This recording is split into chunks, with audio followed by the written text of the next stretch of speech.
Okay, we are live. Welcome everyone to Harp and Guitar, People and Music. My name is Whiskey Stills, and joining me as always, my co-host and my partner in crime in the blues is Monk Music. Howdy, Monk. How are you? I'm very good, thank you. And I've just turned the sound off because I was getting an echo there. Yeah, very good. Good to talk to you, Whiskey. And I Okay, see good to Jeff's. talk to you as always, and you coming in loud and clear. And Oh, good. I just Good. want to, I think you were going to mention a shout out to Jeff Burns. He's joining us as Yeah, well. yeah. Hi, Jeff. I know Jeff's just had a very special birthday. He's now over 25. Uh, sorry, Jeff. But that's the way it is. Um, and yeah, I believe it's somebody else's birthday. No, not a birthday. Sorry, a memorial rather. Well, no, you're right the first time, a Oh, it was birthday, his yeah. birthday. Right. That's right. 2 days from now, on June the 10th, the Howlin Wolf's birthday. He was born on that day, June the 10th, in, let me see, 1910, I believe. Let's So, have yeah, a look. coming up in a couple of days here, the Howlin Yeah, Wolf. January 10th, 1910. It says here on Wikipedia. Not assuming that's correct, of course. And he died in 1976. Yeah, he was born June 10th, 1910, died January 10th, 1976. So he lived to be quite a ripe old age, considering bluesmen and their lifestyles, especially in Mm. his early years. Plus, he was quite ill. He had diabetes toward the end of his life, and he was having heart problems and different health problems. Mm. So, yeah. So, happy birthday to the one and only Howlin Wolf, coming up June 10th. Uh, Howlin's birth name, Chester Arthur Burnett, and he was born. I'm trying to think of where he was born. I know he was born in I'm just having a look here. It's early Mississippi. life. No, he was. I'm just having a look. Yeah, he was Museum. born near West Point, Mississippi, I think, just outside of Natchez, Mississippi. Oh, it is Natchez. There is a place called Natchez. Oh, Yes. right. That explains a lot because I often thought I was mishearing when people said Natchez. I thought, where's that? But of course, these will be Native American names. Some of them, won't they? These places. Yeah, a lot of them will be Mm. of Native American origin or of Spanish origin, especially if it's in the Oh yeah. southeast part of the United States. Yeah, absolutely. Oh, Riff Magos has joined us in the chat as well. Howdy, Riff. So I want to welcome everybody to Harp and Guitar, People and Music, for our Blues Chat number 2. We had such a great time. The last time we did a live stream, I think it was about 2 weeks ago, or maybe just over 2 weeks ago now, that we decided to try and do it once again here and, just kind of talk about blues and music and harps and guitars and the people and the places and the history behind this wonderful and fascinating music that we all find such passion in. Yeah, it is passion. It is because you can't get into it without feeling it. And I know that sounds so what everybody else says, but I've noticed a little bit still to the minute because we're starting this live stream, but we've had these conversations, haven't we? These wide-ranging conversations about blues, music, guitar. Suddenly we'll be talking about strings, plectrum, texture, this, all this great detailed stuff that you're just so into, and it just, I don't know, I just wonder what my life would have been like without being into the blues. I know. I was been thinking of things we could be discussing. Yes. And I can't remember if we discussed it in the last live stream, to be honest. But how you started to play, I don't seem to remember we discussed that. Oh, how I started to play the blues, you mean? And how I started to play too. I don't I think know we what did, got me no. into the no. Well, We spoke to. I know. I remember you talking about telling stories about how you started playing guitar, but not. I don't think we really got into specifically about how you switched into wanting to play the blues, and I don't think we ever really got into that much into how I picked up the harmonica and switched to blues either. So yeah, that's a great jumping off point for today for sure. I know on from for me it's weird because I was absolutely engrossed in punk rock. I didn't really go for all the spiky hair and this, that, and the other because my mother wouldn't let me, quite frankly. And I wasn't really old enough, I was sort of when 1976, I'd only be about 13. I know Right. a lot of the lads at school used to get during the holidays get a silly haircut and spray the hair green at weekends, you know, but it was all a bit pathetic and English. Yeah, weekend warrior type stuff. Yeah, Yeah. yeah. So I was into this jumping about music, like the Pistols, particularly the Clash, the Jam would, Yeah. I suppose, lead the new wave, Sham 69, and a lot of bands like that. And a lot of the Clash, though I didn't really realize it at the time, was steeped in blues riffs. Sure. A lot of blues, and of course that's the point of rock and roll anyway, because it's the spawn of blues. But I remember there was this one kid who, in those days, there was no YouTube, so you had to. Somebody would know a little lick or a riff or a chord, and you go, "Oh, that's a little bit of gold, a little diamond." So you'd be pulling in all these little bits. I mean, the note. I went to a boys' school, and the notes we'd pass under the desk were, "Here's a chord shape." Well, we couldn't pass notes because we were all boys, you know. Mm-hmm. That sounds very old fashioned and traditional, but it's true. I remember getting in trouble for, what's that note you've just passed? Oh, what's this? Sixth string. What's this? It's B minor, sir. Well, we're doing French. You're in detention. Yeah. so there'd be conversating things like that. That wasn't a real example, but that sort of thing. So Sure. Yeah. So we'd learn chords, and this one lad, Gary, and I remember he had a bad back, he had a humpty back, and he had this beautiful Gretsch. I think it was a Country Gentleman, big old semi-acoustic. It was the same model, I believe, as John Lennon had in the Rooftop Gig. Okay. The big white thing. Anyway, so I went to his house for one Saturday afternoon, and he showed me how to do the shuffle, what I call the blues pump. I know I've referred to it several times in the videos. Yeah, the shuffle pattern. The shuffle pattern, and he got me going with that. And then he said, "Well, you got to learn it with your bar chord as well, because you're going to need to do Slade." And I did like Slade, but I was a bit more into the funk. So there's me learning three chords, the sequence of the thing. I had at the same time I had a guitar book called, you can look all this lot up, it was called Lead Guitar by Harvey Vincent, and it had a floppy plastic backing. I mean, this is just shows you the technology. It had a thin plastic cutout record in the front cover. Yeah, I know what you mean. And you would sort of cut it out. You cut it out and then sellotape it to an old record, because it would slide. If you didn't, it would slide. I taped it carefully to another record using sellotape loops on the flat shiny side. They didn't have a groove on it, so I stuck that on a record, stuck that in the dance set, and off I went. And it had these impossible chords in the book, which were G, C, and D, G7. These all bar chords: G, G7, C, C7, and D7. And these inversions, they were absolutely impossible. So as I'm fathoming these out, I've got Gary showing me the blues pump, and then he showed me the blues scale, and I thought, well, hang on, it's just he's doing it in A, and the book's in G. So I thought, well, it's just 2 steps up, so that's okay. So week by week, I built up this staggering wander. Oh, sorry, I'm going on, but staggering wander through the minor pentatonic and the blues scale and the blues note. And then he said, "Right, try this," and I bent a note. Now, oh, I was in this guy's bedroom. I'll never forget. I was playing this big old Gretsch of his, and he had a big old Fal amp, and I bent this note, and I went, "Oh man, that's great." Yeah, wow. Let me do it again. That sounds and I bent it and went, oh, and I thought, this is just fantastic.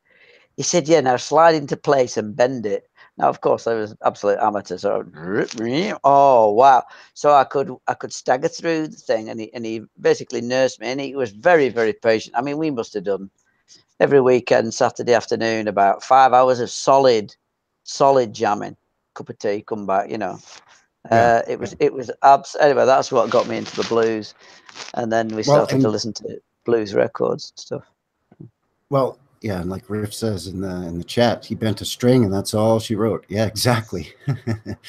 And that's how, in the very early fledgling beginnings of uh, what we sort of come to know today as blues, how it really began was these guys just sharing riffs and licks Mm, and subject matter or song lyrics with one another, teaching each other, mentoring each other. I've often talked about how Son House taught not only Muddy Waters, but Son House also played a major part in teaching Robert Johnson how to play guitar as well. mm, And then, of mm, course, Robert taught Robert Lockwood Jr., his stepson, and Muddy taught a bunch of other guys to play. He taught Eric Clapton how to play Red Rooster on guitar, and oh no, sorry, that was the Howlin Wolf. I'm getting mixed mm, up. mm, But yeah, Muddy and Son House influenced a lot of guys and taught them different licks, and that's how a lot of these early guys really learned. They couldn't read or write, and they definitely couldn't mm, read the sheet music that was being mm. published. Had been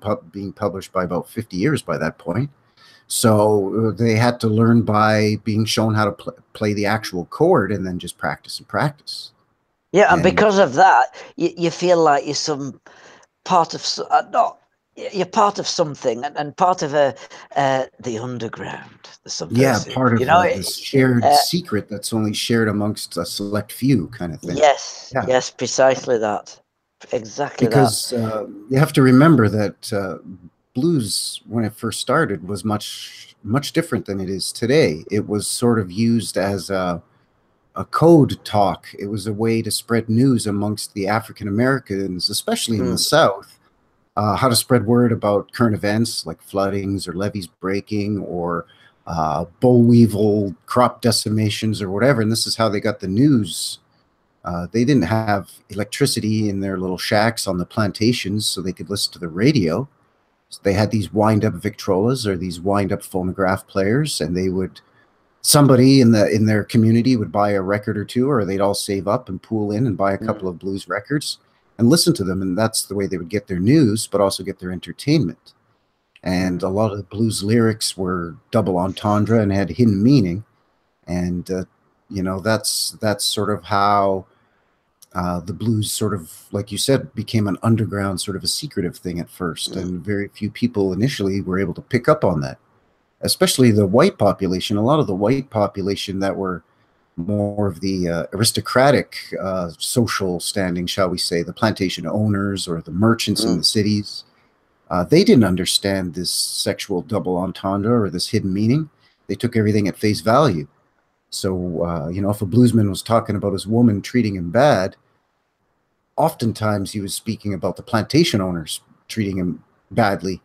But the white audience that may have heard some of these songs just took them as, oh, he's speaking about his woman treating him wrong. So there would be less or very little, if any, repercussions of speaking against the plantation owner because you would disguise the message.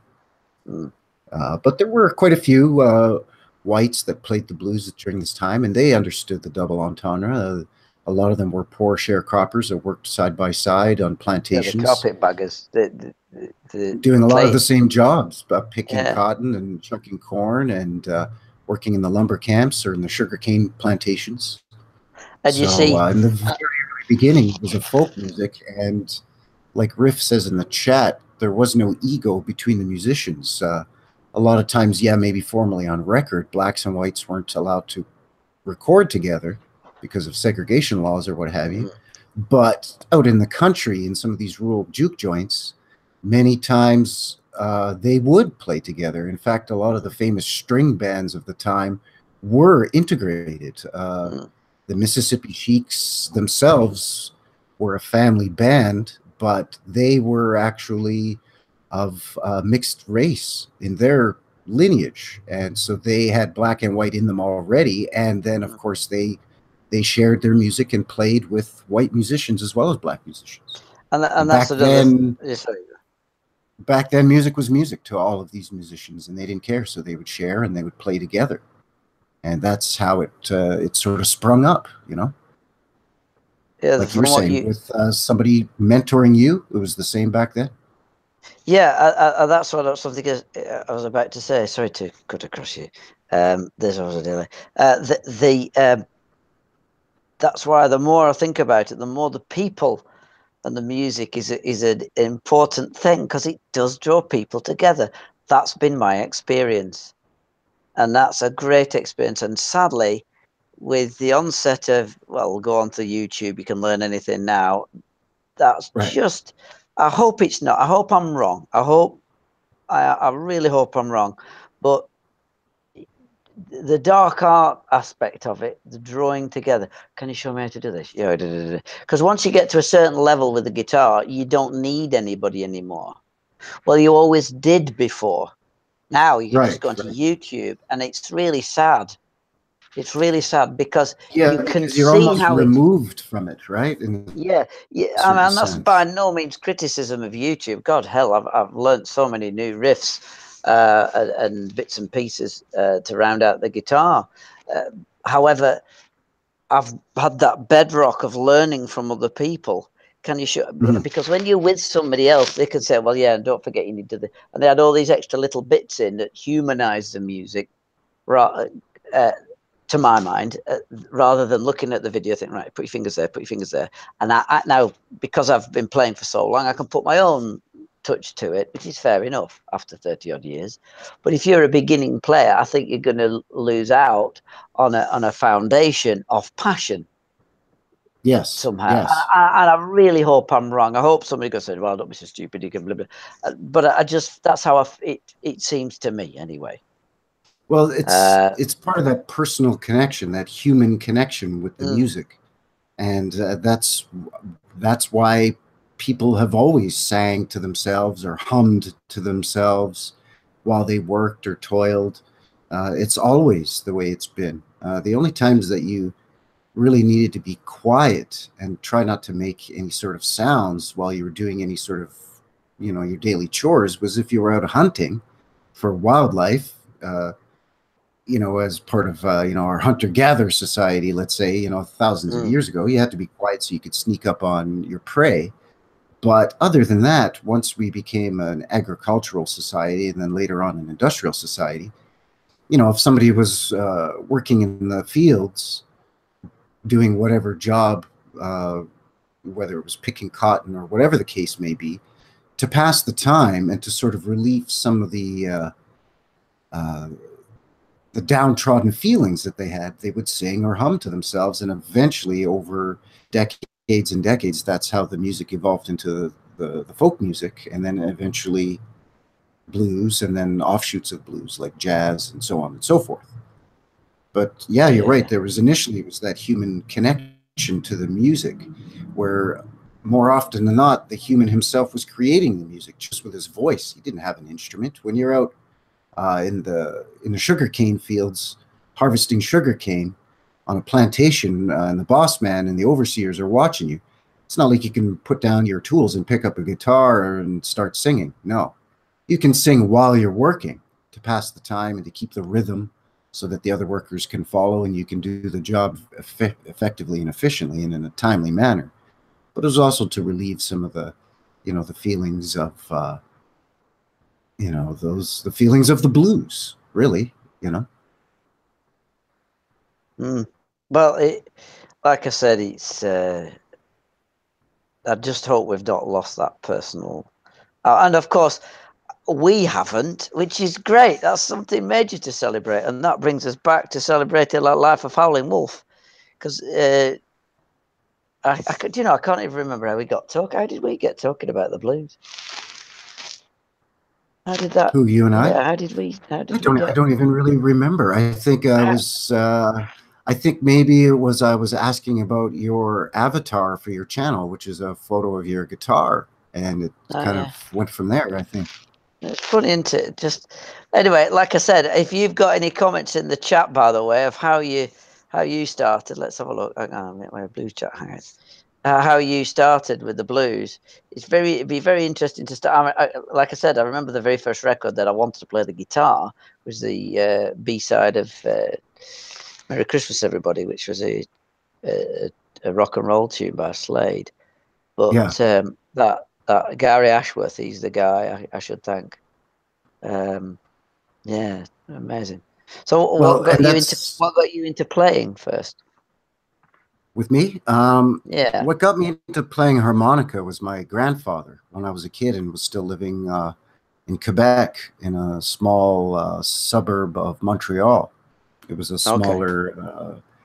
smaller town that was initially was a farming community, and my grandparents had a small farm. My grandfather used to play harmonica. My grandfather was born in 1918, and when he Wow. first started playing harmonica, he was about 6 or 7 years old. And initially, he just played, what were known as Tin Pan Alley songs, which were basically pop tunes of the day of the Standards. Yeah. 1920s and the early 30s. He also played what were called, torch songs, like love songs or ballads. Mhm. But he also played harmonica in church. He played spirituals and hymns and gospel, actually, in church. My grandparents were Baptist, Christian Baptists. So the Baptist church, even up here in Canada, not only would sing a lot of hymns and religious songs, but also gospel. And gospel does actually come from the blues. There's a lot of sort of call and response or call and answer song structure to gospel. So my grandfather would play. He would play acoustic. Well, he would play his harmonica, but he would actually play it in over the PA system in the church once the Wow. church got electricity in the mid Okay. 30s. And he'd been playing for, well, like I said, since he was 5, 6, maybe 7 years old. And by the time I came along, I was born in 1970. Gosh. And by the time I was 6 or 7 years old, I was like my granddaddy's shadow. I followed him around everywhere on the farm. We'd spend weekends there, and I just sort of would hear him play and watch him play harmonica. Maybe at the end of the day before dinner, he'd play a couple of songs, Mm. for his grandkids. And because I idolized him so much, I wanted to a harmonica of my own, and I wanted to learn to play. So he gave me one of his old harmonicas, and he taught me, row, row your boat, and a couple of real simple songs, and just playing by ear because I couldn't read music, and he couldn't read music either. He just played by ear. Okay. And that's how I initially got into playing harmonica. And then he eventually taught me a couple of gospel tunes. And that's how I learned some bending and the sort of AAB call and answer structure of the blues, the 12-bar blues. And then I kind of went from there. And as a teenager is when I really discovered where the blues came from. This would have been, in the early 80s. Through Led Zeppelin, actually. I bought Led Zeppelin albums, and by this time they were repressing and reprinting the albums and giving credit to Willie Dixon for All some right. of the Okay. songs that they had recorded on the record that actually Willie Dixon had written. So I see this name W. Dixon amongst Jimmy Page and Robert Plant, John Bonham and John Paul Jones, and I'm thinking, who's this W. Dixon fella? So I looked it up in the library, and of course, no internet at that time. Yeah, I was going to And say found out that it books. was this, Yeah. yeah, found out it was this guy named Willie Dixon. So I learned all about Willie Dixon, and of course, going back through Willie Dixon, I learned about Muddy Waters and Buddy Guy and Son House and all of these old guys. And eventually, I came across my favorite all-time bluesman, who's the Howlin Wolf. And that's when I really was bitten by the blues, was when I discovered Howlin Wolf. My dad listened to a bit of the Wolf when I was a kid, so I was sort of familiar with him. But when I really started exploring the blues a lot more, like I said, through Led Zeppelin, and actually through the Rolling Stones too, because they were huge Howlin Wolf fans and recorded some of his songs as well. And that's when I was bitten, and the rest is history after that. So and it's funny, again, mentioning Howlin' Wolf and sharing the music and musicians teaching each other licks and riffs. Well, Howlin' Wolf was a student. Howlin' Wolf's guitar playing. Howlin' Wolf was a student of Charley Patton. Charley Patton was one of the founding fathers, one of the first generation of bluesmen to record in the late 20s and early 30s. And he was a smaller man, about 5'6", maybe 130 pounds. But he had a really deep, really loud, booming, really gruff voice. And he used to sing like, Well, I've gone to the country, like very gravelly and very deep like that. And Howlin Wolf basically copied that style. Howlin Wolf, as a young man, would go to Dockery's and he would watch Charley Patton play and listen to him play. And eventually, Charley taught the Wolf how to play some of the songs on guitar, and Howlin Wolf just sort of copied his style. But later on, Howlin Wolf's sister, or no, Howlin Wolf's stepsister, married Sonny Boy Williamson #2, Alec Miller, who's our avatar for our channel here. Right. And they became brothers-in-law, and Alec Miller, Sonny Boy #2, played harmonica, obviously, and he taught Howlin Wolf how to play harmonica. So again, the sharing amongst the musicians. Charley Patton taught Howlin Wolf, and Sonny Boy Williamson taught Howlin Wolf. And then in turn, Howlin Wolf was able to take what he learned and teach it to other musicians. Hubert Sumlin, who was Howlin Wolf's guitarist, was tutored by Howlin Wolf himself. Yeah. And like I mentioned earlier in the stream, Howlin Wolf taught a very young Eric Clapton how to play the Red Rooster on guitar. Howlin Wolf was a huge influence on the Stones and Led Zeppelin and a lot of the British bluesmen that would later on sort of bring the blues back to America in the late 50s and early 60s. So yeah, that's Howlin Wolf for me is a blues giant.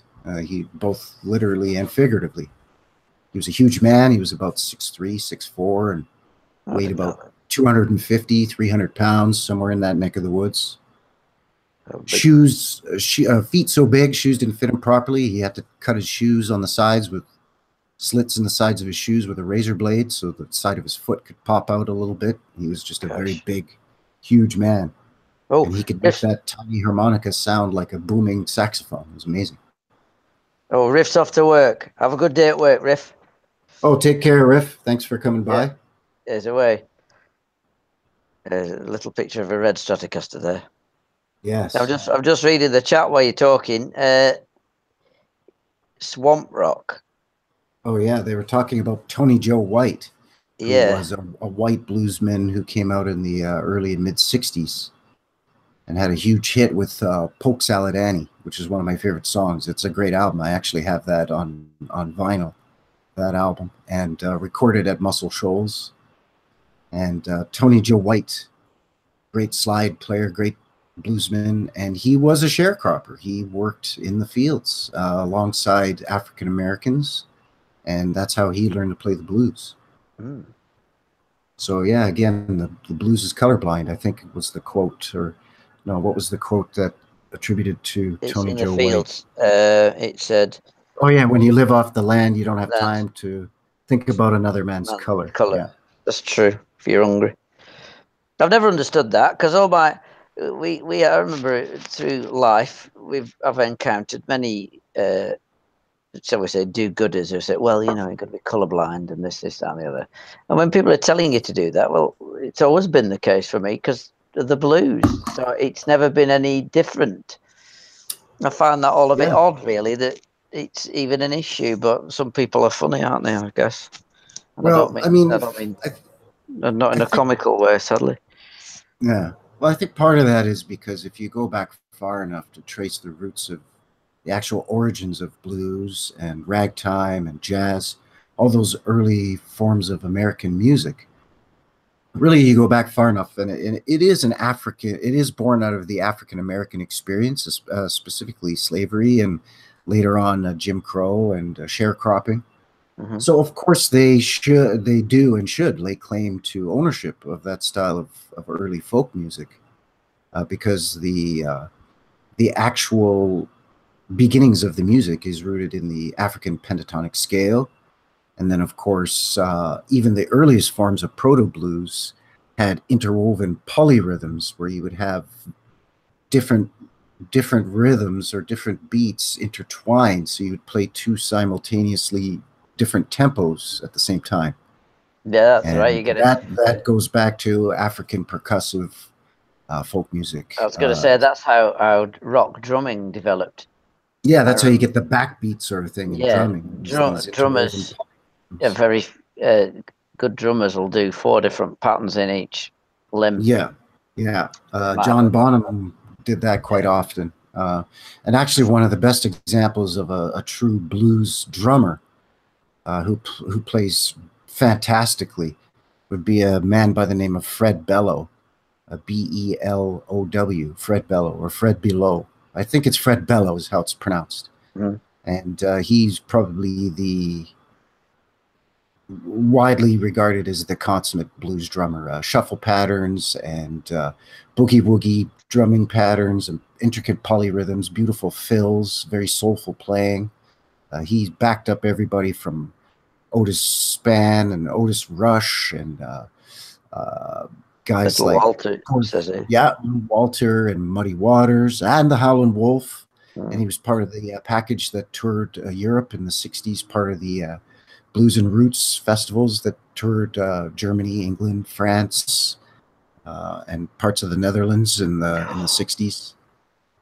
And he was just a fantastic drummer. Yeah, and he played on one of my fave blues numbers, Wang Dang Doodle. Now there's a song to conjure with, Wang Dang Doodle. Yes, that's written by Willie Dixon, and it's been performed by Willie, by Howlin Wolf, by Coco Taylor. Coco Taylor does a great version of it, actually. Yeah. She's fantastic. Wang Dang Doodle. I've got I wonder if I can find it and put it up tonight. I've got a recording of that. I did sound for a band in the north at a gig, and I recorded the gig, and they did a fantastic version of Wang Dang Doodle. Now I've got it somewhere. Am I mobile? Yes, I am. So I'm just going to nip over to the hard disk and see if I can find it. Sure, if I can find it. Just bear with me. I'm just moving. Now, if anybody has no idea what, yeah, I hear you. Yeah, I'm just going to find it. Sorry. Sure. Yeah, if anybody has no idea what a Wang Dang Doodle is, it's actually a party. It's a huge party, a huge barn burner, raise the roof house party.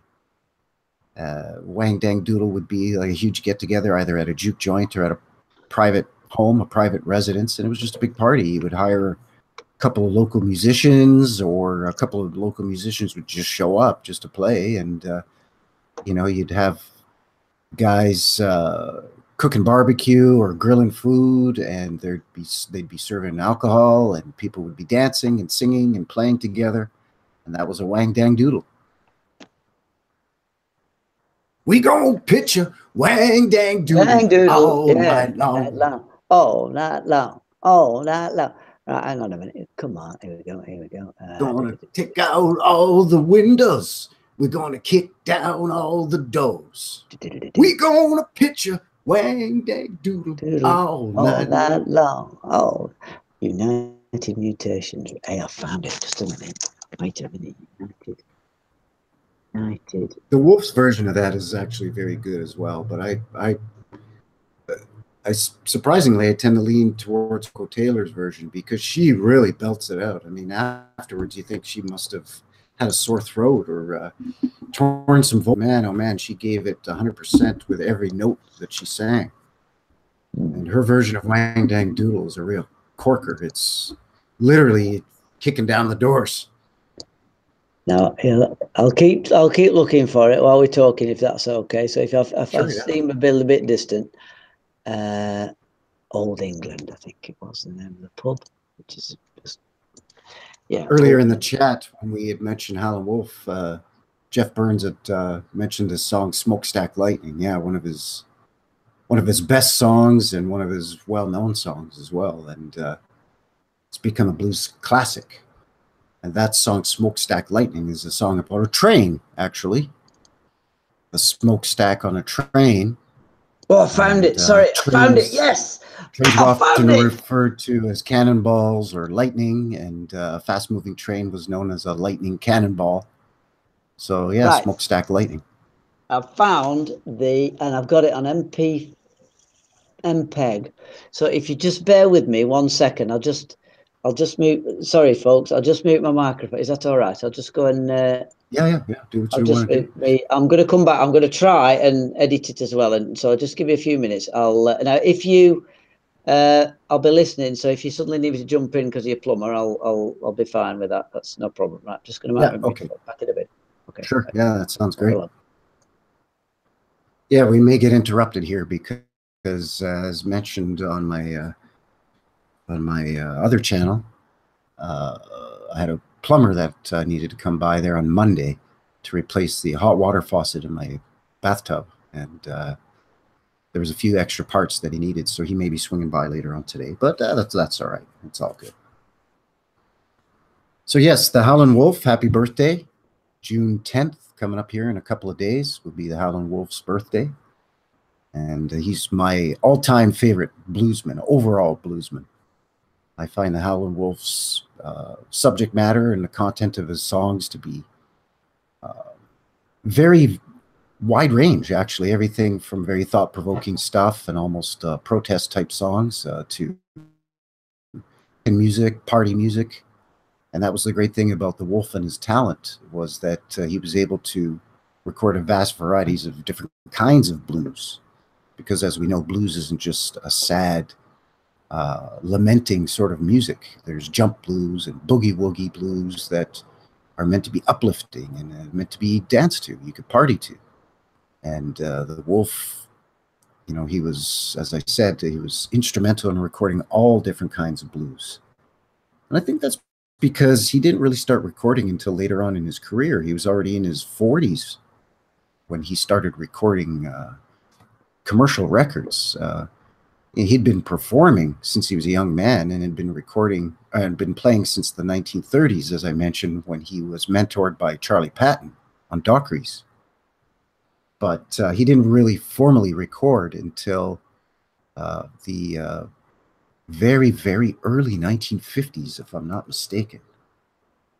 And then he eventually moved up to Chicago because his contract was purchased by Chess Records.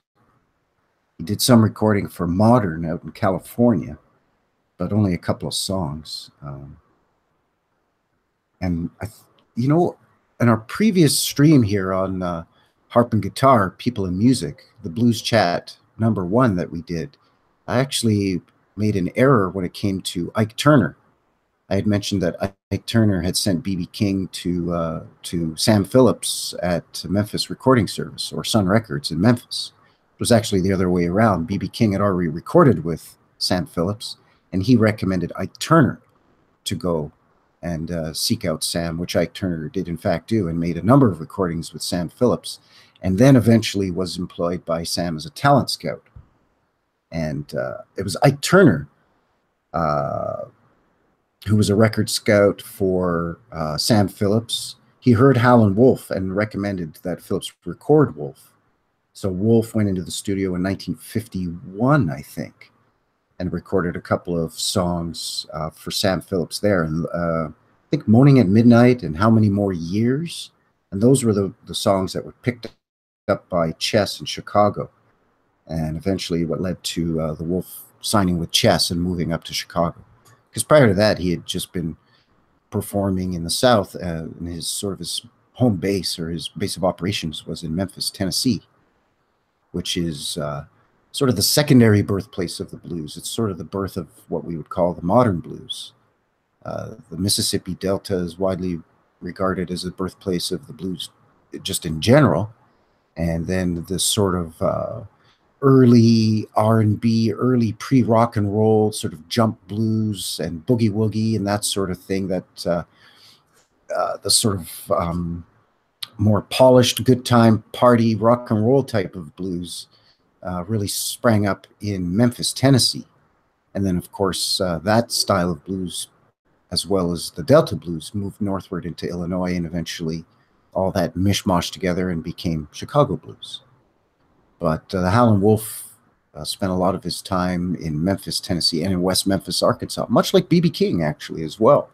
B.B. King started his career in Memphis, Tennessee, and in West Memphis, Arkansas also. That was kind of a huge area for a lot of these guys.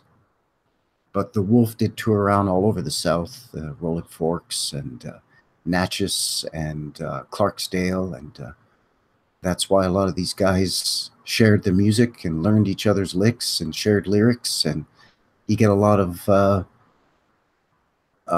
subject matter that you'd find Howlin Wolf singing about, and Muddy Waters would sing about, and these were the same things that a generation earlier Son House and Charley Patton were singing about. Yeah, Jeff Burns in the chat's mentioning "Howlin' for My Darling." Yeah, that's another great one. And the Howlin Wolf was, I think, because he started later, he had really a lot of time to practice and polish his skill or his craft before he really started laying it down on wax. And he was also able to put together a really good band. He had a fantastic backup band, even in his early beginnings as a professional recording artist. His lead guitarist at the time was Willie Johnson. There's two Willie Johnsons. There was Blind Willie Johnson, who was a slide guitarist from the 30s, who played a lot of gospel, Cold Was the Night, Dark Was the Ground, and also, what's that other one that was later covered by Led Zeppelin? Nobody's Fault But Mine. But this was a different Willie Johnson. This Willie Johnson played a really mean, rollicking, boogie-woogie style of guitar. And he was great for sort of maintaining that upbeat jump blues tempo that Howlin Wolf employed to such great effect. And then later on, there was problems between Wolf and Willie Johnson, so Willie left the band, and then Wolf recruited a very young Hubert Sumlin. And the Wolf mentored Hubert.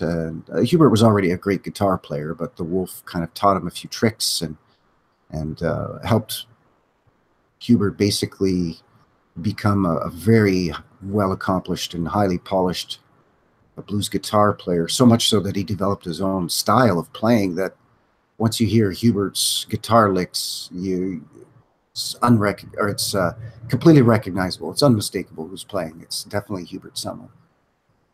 And as I mentioned, the Howlin Wolf's band consisted of guys throughout the years like Pat Hare on second guitar, and great bass players like Willie Dixon himself, and fantastic drummers like Fred Bello. And all of these components sort of came together, and it just, for me, formed the type of bluesman that really exemplifies what the blues is all about. Powerful, passionate, soulful, and a wide range of subject matter, each song telling a different story. And some of the stories are similar. Some of them are warnings. Some of them are, like I said, the early fledgling protest songs, all with this double entendre and hidden meaning. And a lot of it had a lot of sexual content and sexual drive. That was sort of a lot of the main motivations of the young kids that were listening to blues and R&B in the late 40s and early 50s. So my favorite blues guitarist is Buddy Guy, but my favorite overall bluesman of all time is the Howlin Wolf. He's just absolutely great. Cool. Well, talking of Wang Dang Doodle and Howlin Wolf, forced link there. I've now exported the Wang Dang Doodle version by the United Mutations to MP3. So how do I play it live? Any clues? On Google Hangout streaming, it's kind of tough. We would have had to have done it through another. I mean, you can play it if you just unhook your headset. Well, I'll tell you what, your headphones and just play it on your device, on your. I could put it on my phone. Your laptop. Just give me a second. I'll email it to my phone. Just 1 second. Won't be a second. Yeah.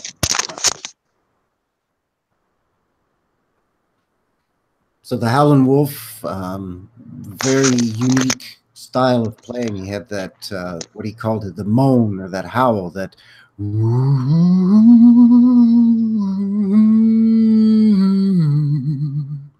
which sort of was a combination of his influence from Jimmy Rogers, who recorded a lot of what were known as blue yodels in the 30s. But it was also that, and of his own creation, this character of this Howlin Wolf that Chester Burnett created for himself, is sort of his stage persona. And It's a very haunting sound. It's not really a hum. It's not really a vocalization. It's not really a howl like a wolf, but he called it his howl or his moan.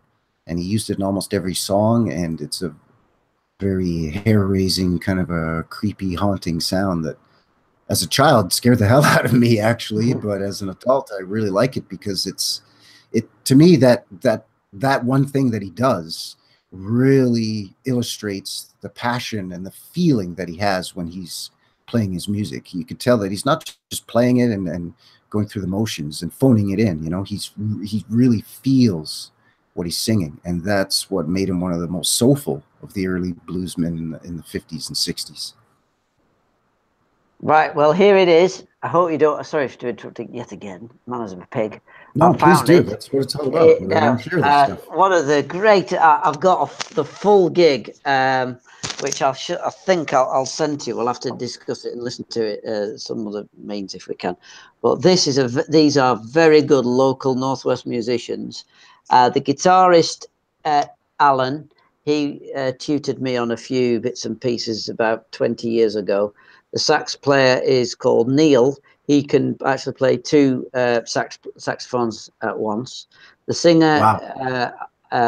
He was the friend of one of our early drummers. I can't remember his name. The drummer is playing on a set of DWs. This was recorded at the Old England in Blackpool in 1999, I think, or early 2000. So yeah, I think it's 1999, and I recorded it on this fancy, at the time, leading edge piece of equipment. But I think they've nailed it. So this is just out of my phone, so I'll have to pardon the quality, folks. But here it comes.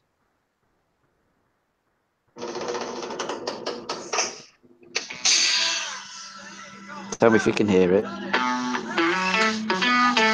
Yep. Yeah, I hear it.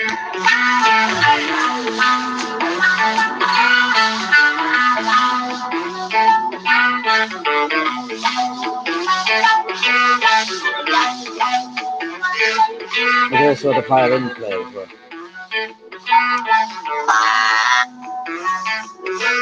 Bearing in mind this is live, so.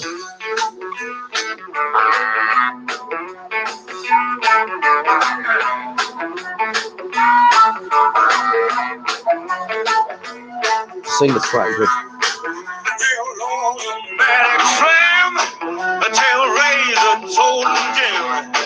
Until Butch and I told Nanny, until France told him, we're gonna pitch a road, down to the wall.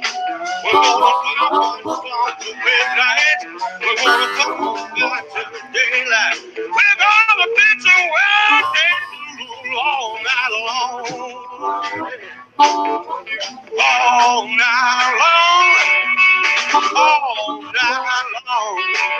All night long. Interesting, the guitar.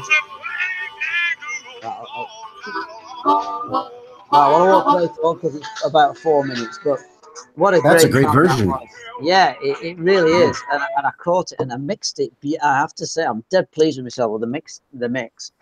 I've got to ask you now, is there a second guitar on that playing with a wah-wah pedal? A whammy bar? There's only one guitar player.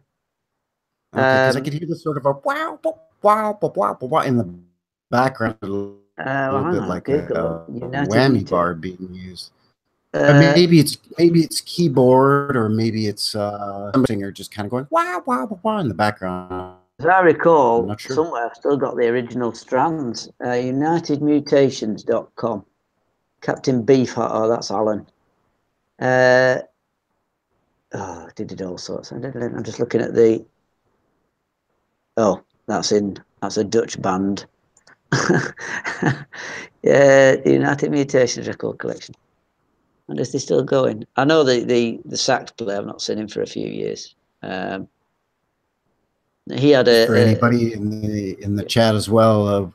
Monk and I are going to be periodically, and Jeff Burns as well. He's a great mod here on this channel.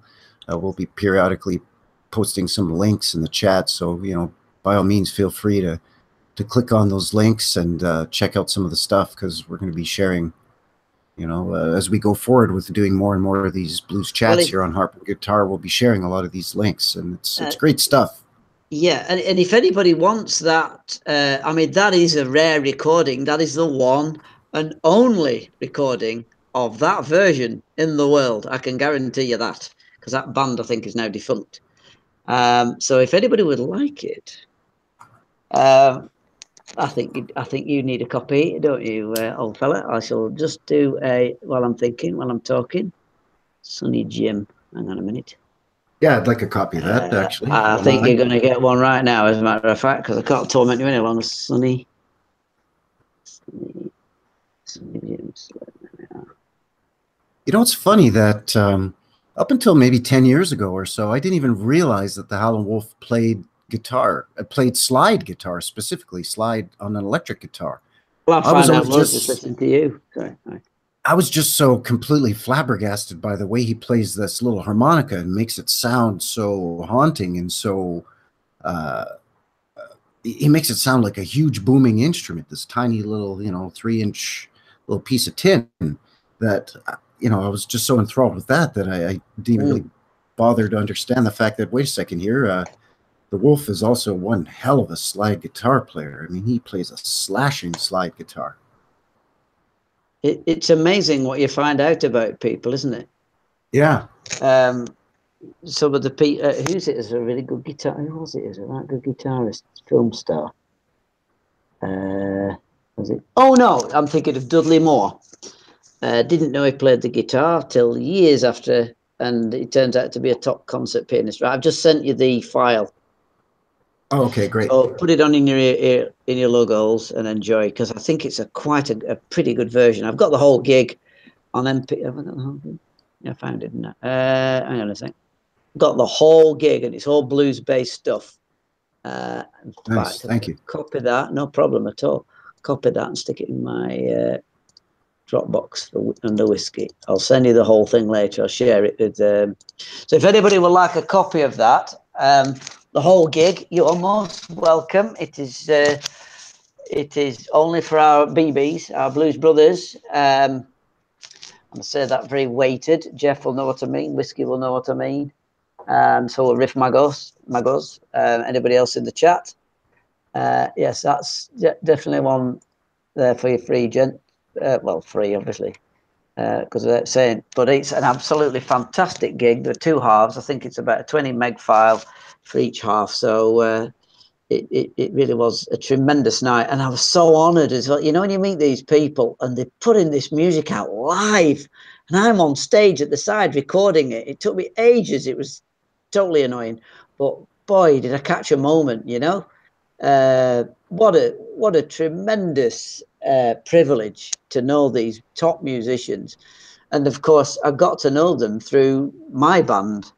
But of course, at the time, they were streets and streets ahead for quality of band. And we were doing punk, and they were doing the blues and all this sort of stuff, and rock and roll. They do the great version of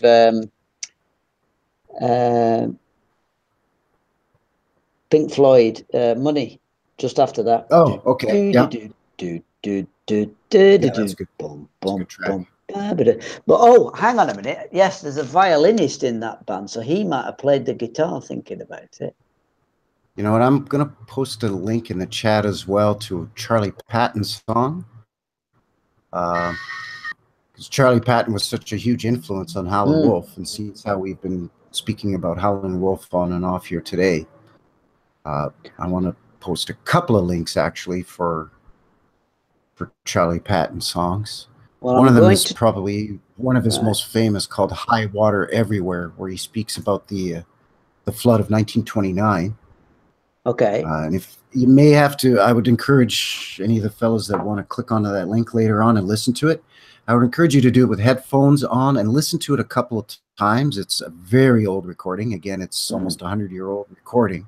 Wow. So it's a little scratchy, but listen to the lyrics, listen to the story that he tells in the words that he's singing.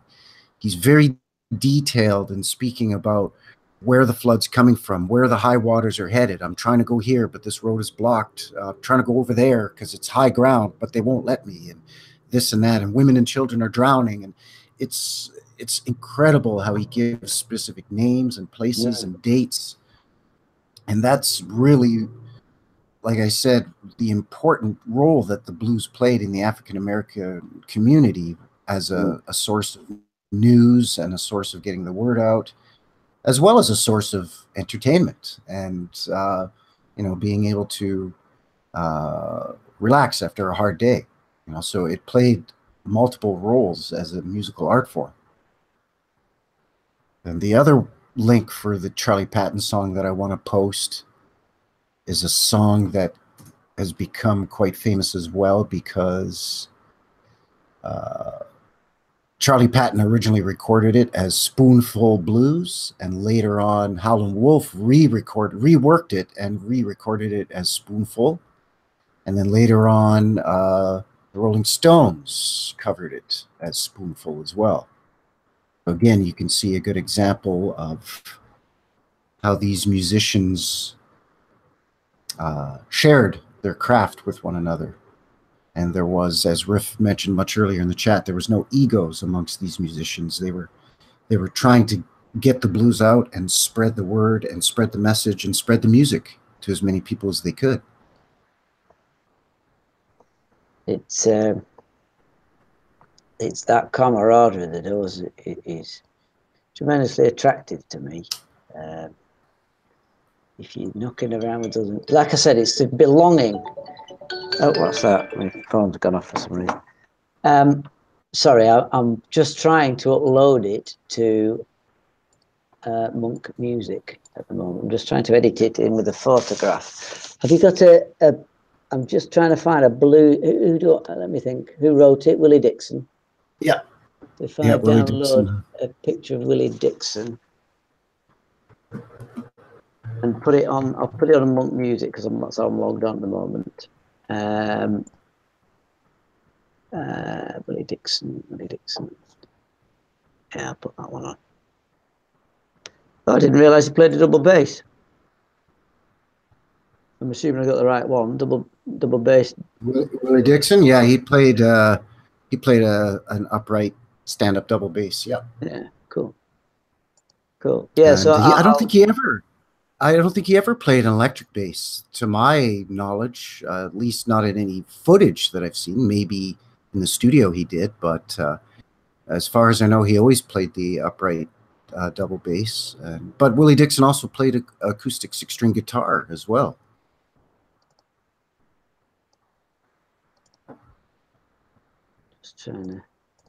Jeff in the chat has mentioned Muddy Waters and the Rolling Stones at the Checkerboard Lounge in 1981. Yes, I have that DVD, and it's great.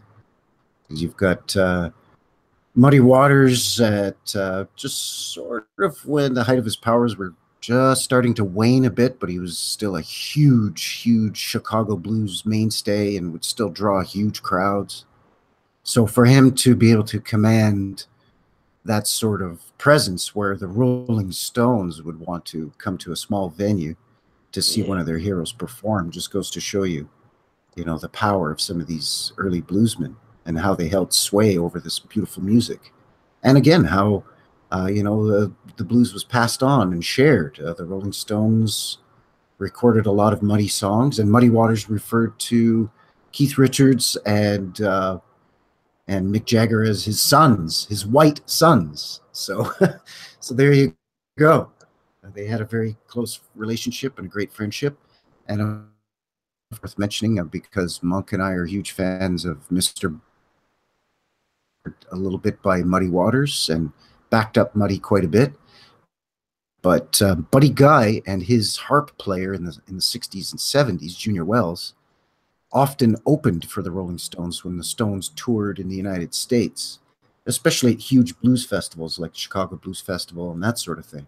Mm-hmm. So there again is another connection where all of these blues artists helped each other out and supported one another. You know, Muddy Waters' friendship with Buddy Guy and Muddy Waters' friendship with the Rolling Stones, and then Buddy Guy opening for the Rolling Stones. and Buddy Guy recording with the Stones and with Keith Richards and developing a friendship with those guys. So again, you can see how, it was the love of the music and the passion for the blues that brought all of these artists together. Then you add into the fold guys like Johnny Winter and, of course, the late, great Stevie Ray Vaughan, who was a close personal friend of Buddy Guy as well. Now that's and you get these great Texas bluesmen that come into the mix and just take it even further. They bring it into that blues rock genre. So Muddy was the bridge between acoustic blues and Chicago blues. And Buddy Guy was the bridge between electric blues and rock and roll. The Chicago blues guys and the rock and roll guys. That you say, that's just appears a little lost at the moment, which is a shame. I'm sure it'll come back. All these things go in sweeps, but like you say, this family history is just tremendous, and your encyclopedic knowledge. How the heck you know all that? Well, I suppose it's like anything else, isn't it? If you hang around it long enough, you learn all the bits and pieces. Yeah, for sure. But and I still get things wrong, and I mix things up. Like I said on our last stream, I reversed B.B. King and Ike Turner. But that's going to happen when you have a lot of this stuff rattling around in the old mason jar. It gets mixed up sometimes. But yeah, it's just, I just find it fascinating. I love the music. I have a deep appreciation and passion for the music, but I also have this sort of overwhelming curiosity to learn about the musicians themselves and the subject matter and what they sang about and the songs they wrote about. Everything from, like I mentioned earlier, the Mississippi boll weevil decimating the cotton crops, to floodings, to the levees breaking, to hell, Howlin Wolf sang about man going to the moon. So did Lightning Hopkins. Lightning Hopkins sang about what's his name, John Glenn, orbiting the Earth, and Howlin Wolf sang about Neil Armstrong walking on the moon and stuff like that. So these guys not only sang about stuff that was going on in the rural South, but as the music started to steamroll and gain in popularity and eventually evolve into electric blues and down the road Chicago blues, they were able to expand on the subject matter and speak to stuff that not only African Americans were interested in, but that the entire nation had their eyes and their ears on. Space exploration and politics and science and all of this fascinating sports. I mean, bluesmen sang about boxing and about Jesse Owens' track and field records, you name it, right? So, fascinating stuff. All the way on to Strange Fruit. I remember the first time I heard that, I thought, oh, that's a good tune. And then you pick it apart, you think, oh, that's a bit grim. Of course, yeah. But that again, it just illustrates the point I made earlier about a lot of times they had to speak to these issues undercover and give it a hidden meanings. For those who aren't Leadbelly was one of the first guys who didn't really mince words that much, and he sang about directly what he saw, and he didn't often use double entendre to hide and occult the messages. Leadbelly was one of the first guys to use the N-word on a record in the in the mid-30s. So, because he sang about the different class structures in New York State, a song called Bourgeoisie Blues. And, these guys had their fingers on the pulse of what was going on in the nation. Sorry, I'm just... I've nearly got I've got a picture of Willie Dixon with his bass and a Telecaster sitting on the grass, which I'm sure you know about. And I'm 27% mixed. So do you want it on harp and guitar? Yeah, that would be great if you don't mind. Yeah, sure. I'll put it on, I'll upload it, because this is a world... Right, you heard it here first, folks. I know we've been staggering about the place, and I've been very rude, a bit distracted. But you'll have to forgive me. This is a world exclusive recording of the United Mutations, and I think we need to give it a bit of a build-up. It's not finished yet. It's literally processing now. I will do the rest of the gig. I'll have to send, like I said, I've sent you the MP3 of the Wang Dang Doodle.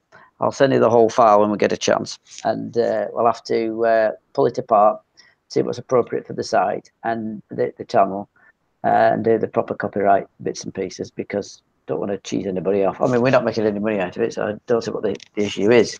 Yeah, no, And no, that won't be a problem. And it is a version, and I believe, certainly in the UK, if you've written a song, it's 50 years. Well, this is way older than that. So I think it was 1951, was it? When it was written? When was I'll just Google it. When yeah, was it was pretty early. I think it was 50s. Yeah. Because in the UK, the copyright on the last 50 years now, they changed it. So I won't get any heat from the UK. 61, it was released, written in first recorded in 1960. So clearly it was written before 50 years ago. So in the UK, it's fine. There's no copyright. And the reason I know this, I remember Cliff Richard kicked up a massive stink when his songs, they said, right, no more, you can't have any more money. If somebody rips it off, they can't do. Oh yeah, it becomes public domain or whatever. Yeah, that's right. So you're probably okay in the UK with your, but it's just out of respect, frankly. Just credit people with the music. Simple good manners, I suppose. In the end, right? Hang on a minute. Where are we up to? It's now 43%. Right. Well, I'll make it play a sound so I can keep talking. Yeah, well, that's one of the funny things that's developed in the past few decades with the blues, is that initially these guys would all share lyrics and share guitar techniques and riffs and different fingering and that sort of thing, and different styles, and really it didn't really bother anybody. It wasn't until the big record labels started creating categories and classifications for the music and saying, okay, this is blues, this is rhythm and blues, this is jazz, this is ragtime, this is that. Then all of a sudden now, if you have a jazz guy recording a blues standard, now all of a sudden he's got to give credit for who wrote it and when it was written and so on and so forth. Whereas even in the 30s, when guys would record each other's songs, they wouldn't give each other credit because everybody knew that, oh, well, so-and-so originally recorded that song. It's just this other guy liked it, so he recorded it in his own style. Yeah, that's the problem. Once you put money into something, it gets all a bit serious. Because Willie Dixon doesn't give any credit to Charley Patton when Willie Dixon reworked and rewrote Spoonful, and then Howlin Wolf recorded it. It doesn't say anywhere, Charley Patton, because he changed enough of the lyrics and changed enough of the arranging of the music that it, upon first hearing it, they sound like two completely different songs until you really listen to them both over and over and compare them. Then you start to see, okay, he lifted quite a bit of that from Charley Patton, but there's no credit given. But then the odd thing was that when Led Zeppelin lifted a Willie Dixon song, he took them to court. Yeah, I was about to mention Led Zeppelin. They lost a fortune. They've done it a couple $1 of million times lately. They've been in trouble. Yeah, a lot of money. When was that? 74? I think so, yeah. And it was for How Many More Times, which was a reworking of How Many More Years, which was written by Dixon but recorded by Howlin Wolf. Like, once again, Wolf keeps popping up today. But yeah, they got sued for $1 million.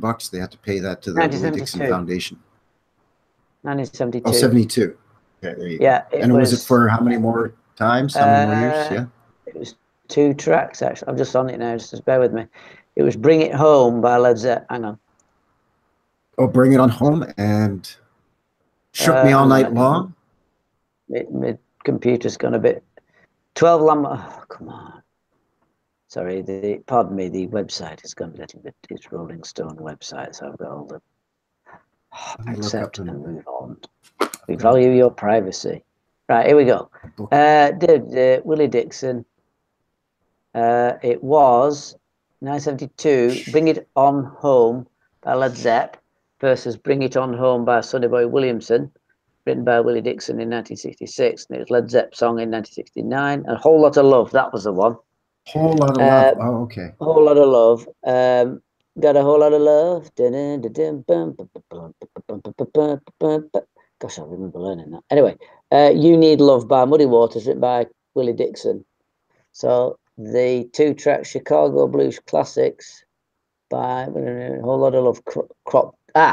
So album opener, Whole Lot of Love, copped lyrics from the 1962 Willie Dixon penned Muddy Waters song, You Need Love. The source material for Zepp's Bring It On Home is even more apparent. Page borrowed the intro and outro of Sonny Boy Williams' 1960, intending it as a deliberate homage to the blues great. Yeah, right.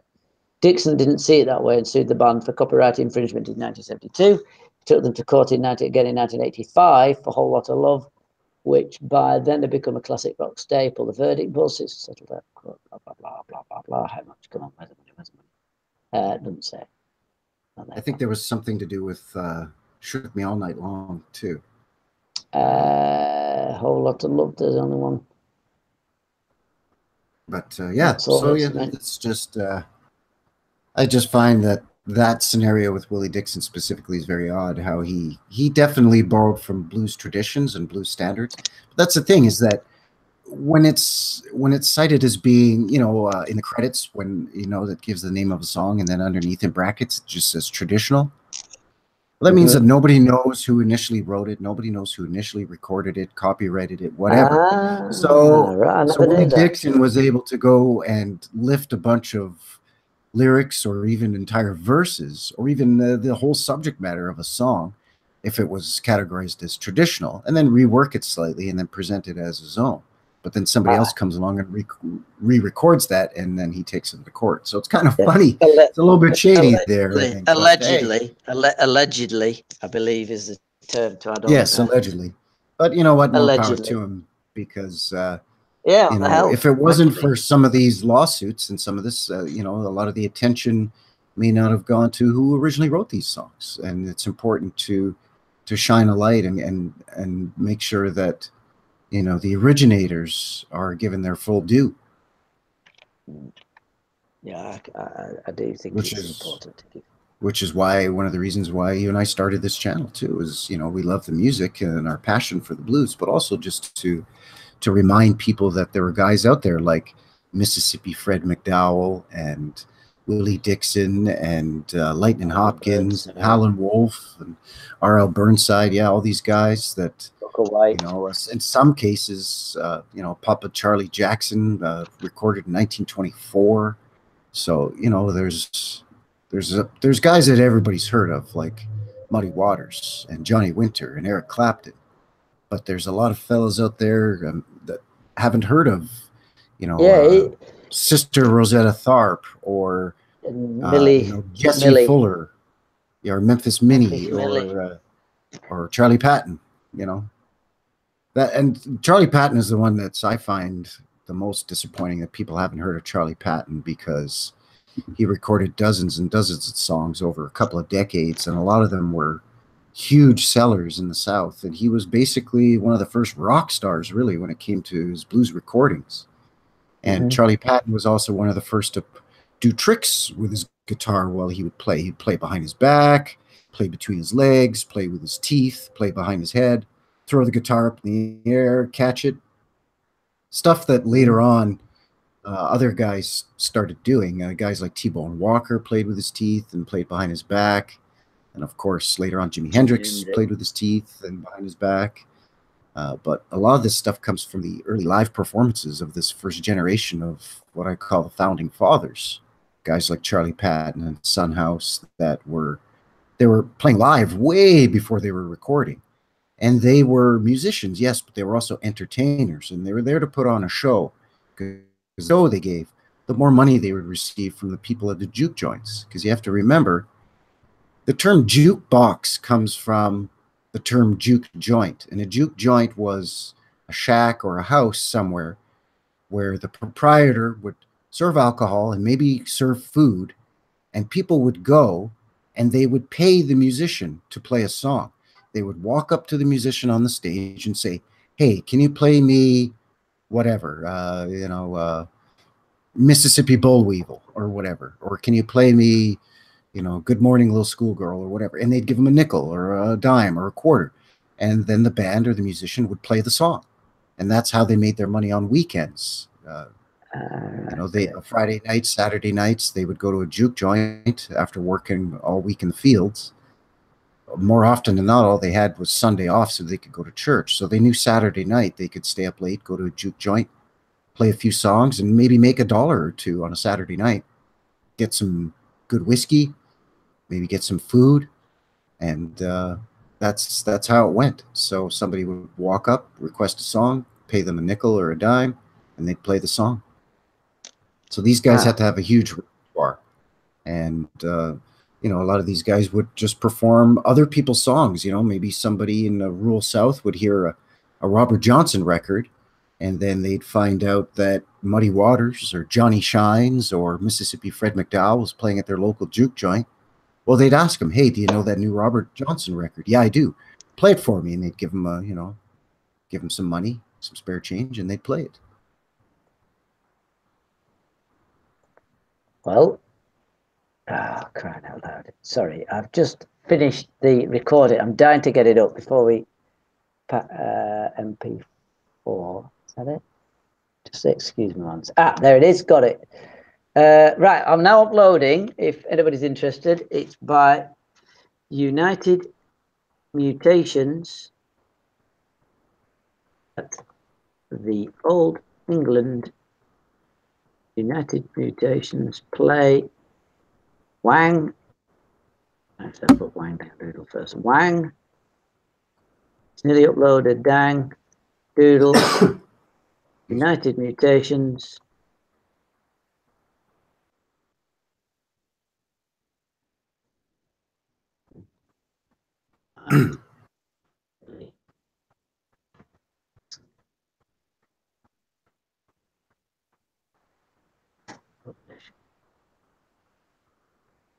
It is now processing. So if you are interested, folks, if you open up a new window or tab or whatever you call it, in about 10 seconds, it has now been uploaded, and you can now access it's a static picture of Willie Dixon.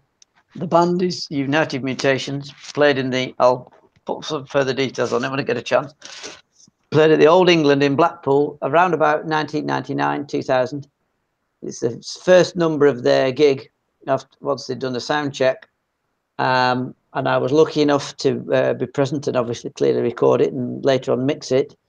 It is a very, very rare recording. That would, I mean, obviously I did a DVD, what do you call it, a CD for each of the band, but right. It's, as far as anybody's concerned, that is the only recording that there is in the public domain right now, and it's uploaded. So there you go. That it's probably a world first on harp and guitar. Ta-da. Well, there you have it. It's probably a good opportunity to remind everybody, if you're just tuning in, I want to welcome you to Harp and Guitar, People in Music. My name is Whiskey, and joining me as always is my partner here, Monk Music. And today we're just having our Blues Chat number 2 here, and I would encourage all of you fellas, if you haven't already, to swing by our channel, Harp and Guitar, People in Music, and check it out. Give us consider giving us a subscription, subscribe to the channel, give us a thumbs up on the videos, and you know what, let us know, give us some comments and some feedback in the videos as well, and let us know what you think of the material and the subject matter. And of course, as always, if there's anything that you want Monk or myself to cover, let us know. We'd be more than happy to. It's you know, this is a great little channel for us, and we really enjoy working on it together, and it's something that we both take a lot of pride and joy in. So, you know, the more the merrier when it comes to ideas or suggestions for topics or songs for us to cover.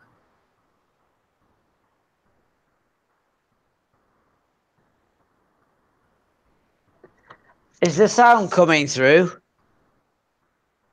I don't hear anything aside from you. Well, I'm sharing the screen now, so I'll stop that in a second. But there it is. It's uploaded to Harp and Guitar. There's no views on it. And there it is. Wang Dang. I can't believe I was able to find that. Anyway, I'm back to normal. I'll just turn off the screen share. Stop. Okay, pardon me. Yeah, that's I didn't realise that was written by Willie Dixon. Yeah, and that, you know what, that song is still performed today. In fact, the last time I saw Buddy Guy live, in Calgary. Oh, geez, I think three or 4 years ago now. He played that song. That's one of the songs that he plays very often, actually. Yeah, he plays that one very often, sang Sally very often, as well, of course, of a lot of his personal hits. But you know, he covers a lot of that stuff too. Gosh. Oh, Staying Free's just popped in. Howdy, Staying Free. Oh, And he says, I don't know anything about the blues. Well, yeah, I guess Rhode Island isn't much of a blues mecca, but you're not far from Illinois. So, you know, and actually New York State, Harlem, New York, actually was a big blues and jazz center point in the 20s and 30s as well. So, but yeah, that's why we're here, Staying Free, you know, is to share some of this passion that we have for this thing we call the blues, and anybody's interested in learning about it or just hearing the stories or just hearing the music. You know, that's something that the early blues pioneers did, was to share the music, and that's something that we're trying to do, is just keep that thing going and try to share it. Yeah, I've been playing and replaying the video in black and white by B.B. King from about 1969, playing How Blue Can You Be? Can you get? How Blue Can You Get? Sorry, yes. Yeah. And there's a reason for that. I'm trying to work out a way of uploading it to a certain other channel. I might. I'm sure you can work out why. But it absolutely nails it. You're talking about these warnings from history. That's a real warning. And when it cuts to the crowd, and all these guys are pointing at him and going, "Yes, you've absolutely nailed it. You totally understand." Yeah. It's some of the best communication with your audience you could ever get, and the equipment they've got is so basic, and the sound they make is just fabulous, absolutely fabulous. It is. Yeah.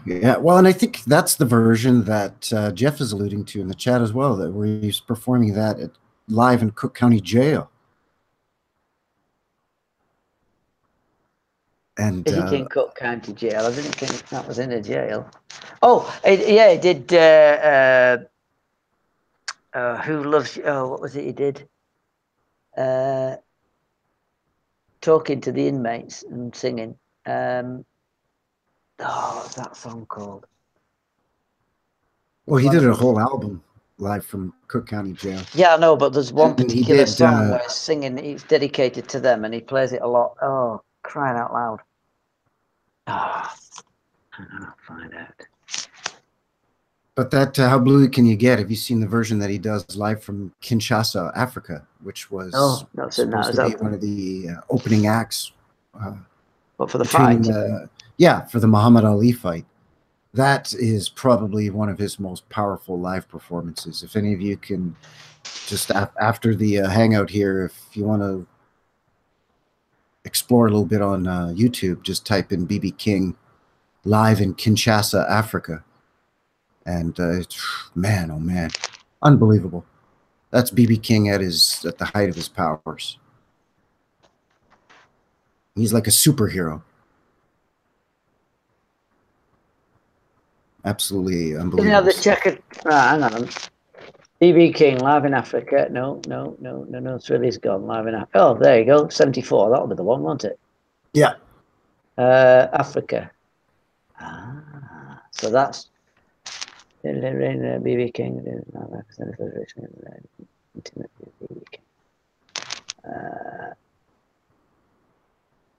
No, live in Kinshasa. There we go. Boom. Actually, I should just post the link for that in the chat, because yeah, I'm there. I'm on it now. Oh, wow. It's definitely worth watching. Oh, it's just great. The thing is so melodic. I'll tell you what I'm going to have to do. I'm going to set my stall out, and I'm going to have to learn and put videos together on the BB King style. Because as you know, I wanted to play and be Buddy Guy. That's because of those little fast twiddles and runs, and I've not done too badly, but I'm sure I could pull off a BB King. That is such a good, what an opening. Because he gets so much out of nothing. So much out of nothing. Sorry, they're coming to get me. Just had to mute my mic there for a second. Sorry, go ahead. Oh, it's just... It's his expression, and he's not using too much overdrive or anything like that. He's pushing the limits of the amp, but he's using his instrument for how it's supposed to be played with great expression. Just tremendous expression. It's virtuoso stuff. It really is. Oh yeah, he could definitely make that. He could definitely make that guitar sing. You know, I often talk about Mississippi Fred McDowell, and I've uploaded stuff on this channel where Fred McDowell talks about how he makes his guitar talk and say what he says by the way he plays with the slide. And much like how I think Mississippi Fred McDowell can make his guitar talk, BB really made his guitar sing. Oh, that's just stunning. And it sounds a bit maybe cheesy or corny, you know, cheesy or corny to use that term, but he really did make that guitar sing. And there's really precious few guys out there that could play like BB King played.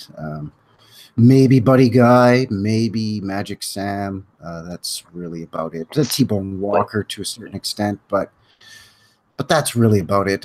Once BB really developed his own style and where his trilling and bending really became sort of unique to BB, the way he did it, then no one could do it. Even Buddy Guy couldn't. And Buddy Guy freely admits that BB was the best, which is ironic because BB said Buddy Guy was the best. So, you know, again, there's that mutual respect and that sharing, and it's just a beautiful thing with a lot of these blues musicians to be able to take that music forward and to see it go from generation to generation and be passed on like that, you know? Yeah, well, as a kid, I was drawn to the Buddy Guy because, like I said, I played the Garbage Man Blues till the groove fell off the record. I had a Blues Masters Volume 2. It's an orange and black record, and I've never been able to find it again.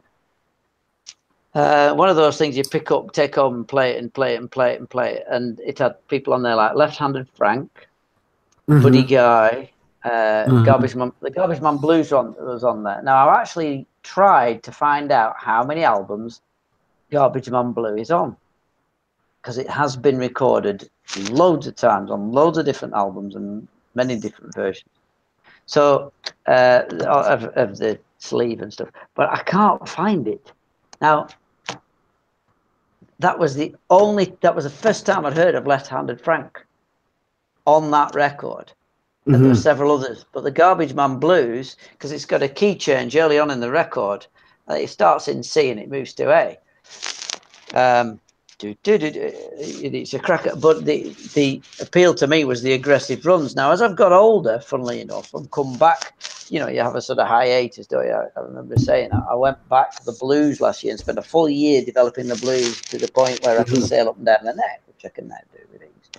Which that sounds all very flash, but it was actually a bunch of tricks which I'm trying to put up on the channel. But listening to BB King and this is with massive respect, is doing nothing, and there's just this thing jumping out at you. You go, oh God, look at that! It's just unbelievable. And it just the amount, just the right touch, you know, perfect, just unbelievable.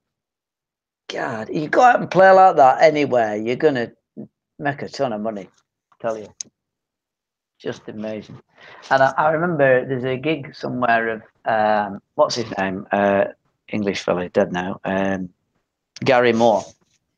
And Gary Moore, this is well on BB King's really quite an old man by this point, and Gary Moore does a little homage of BB King, and he actually outdoes BB King doing BB King. But even then, his feel's not as good as what I've just been listening to from Kinshasa, because to be honest, I've never heard that before. and BB King's face, he's got, oh my God, it's me coming out of you, Yeah. you know.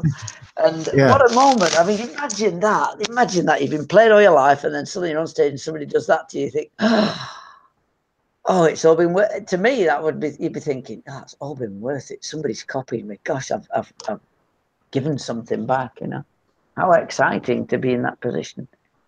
Wouldn't it be great? Because, I mean, you know, with the best will in the world, I've only ever copied anybody. I've shoved nothing forward. Maybe I should start trying to think about, but I haven't been through what these guys have been through. You know, overall, I guess I've been pretty cosseted. Yeah. The nearest I can get, the nearest I can get to suffering and thinking back as a child was in winter. It got so cold in the house we lived in that you could see the shape of the bricks through the pattern of the bricks through the wallpaper on the landing, and the windows had ice on the inside. Oh, gee. Yeah, that's cool. So we didn't have it. I wouldn't say we had it tough, but it wasn't great. And we didn't have a telephone till, crying out loud. When did we get a phone? 1981, maybe a bit earlier. We didn't have a phone. We didn't have a colour TV till, crying out loud, the late 70s, maybe early 80s. And certainly no video recorder till, not that it matters, because it's just stuff, you know, it's just stuff. And if you don't realise you've gotten out, then you don't realise you got out. But I mean, we played out. We literally played out all the time. Winter shorts, summer shorts, you know, shorts predominantly. But once I heard that B-side of Merry Christmas Everybody, and then Gary Ashworth years later started showing me some blues. That was it. That was, sorry, I'm rambling. But listening to BB King, wow, what a guitar player. Just tremendous.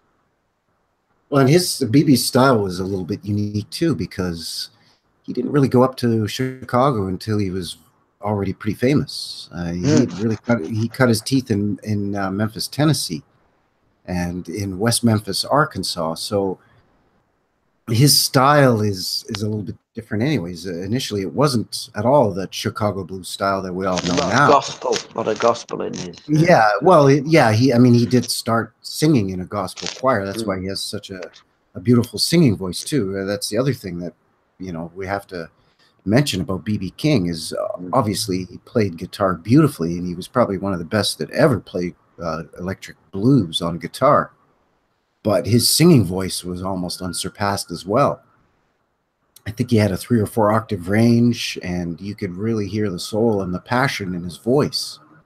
And that's something that was really attractive to a lot of people too. He had a great voice. I mean, he started off as a radio announcer and a radio DJ, as well as a musician. So, you know, he was quite polished, and he used his instrument, both his instruments, his guitar and his voice, to tremendous effect. So much so that he became known as the ambassador of the blues. And you know how we say that Muddy took the blues from the country to the city, and how Buddy Guy took the blues into rock and roll. Well, BB King took the blues all over the world. BB King took it to Japan. He took it to Russia. He took it to Africa. He took it to places that it had never been. In fact, BB King took the blues back to one of its birthplaces, you know, in East Africa or West Africa, in Mali. So, you know, it's just unbelievable how somebody who used to drive a tractor on a cotton plantation became, you know, the most world-renowned and recognized blues player of all time, Mr. BB King. Wow, imagine that. I just want to quickly also, I got a message from Jeff Burns, and he was saying that he was checking out some of our recent music uploads on our channel, and he says, he asked if I had any old records of a fellow called Jesse Fuller. He's an old folk country / blues player. And Jeff, I have heard of Jesse Fuller, and I've heard a lot of his stuff.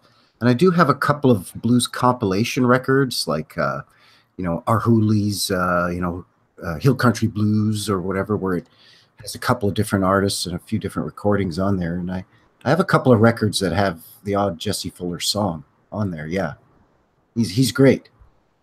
And again, sort of more of that hill country style, for lack of a better term, more of the primitive style of playing. But yeah, Jesse Fuller was very good.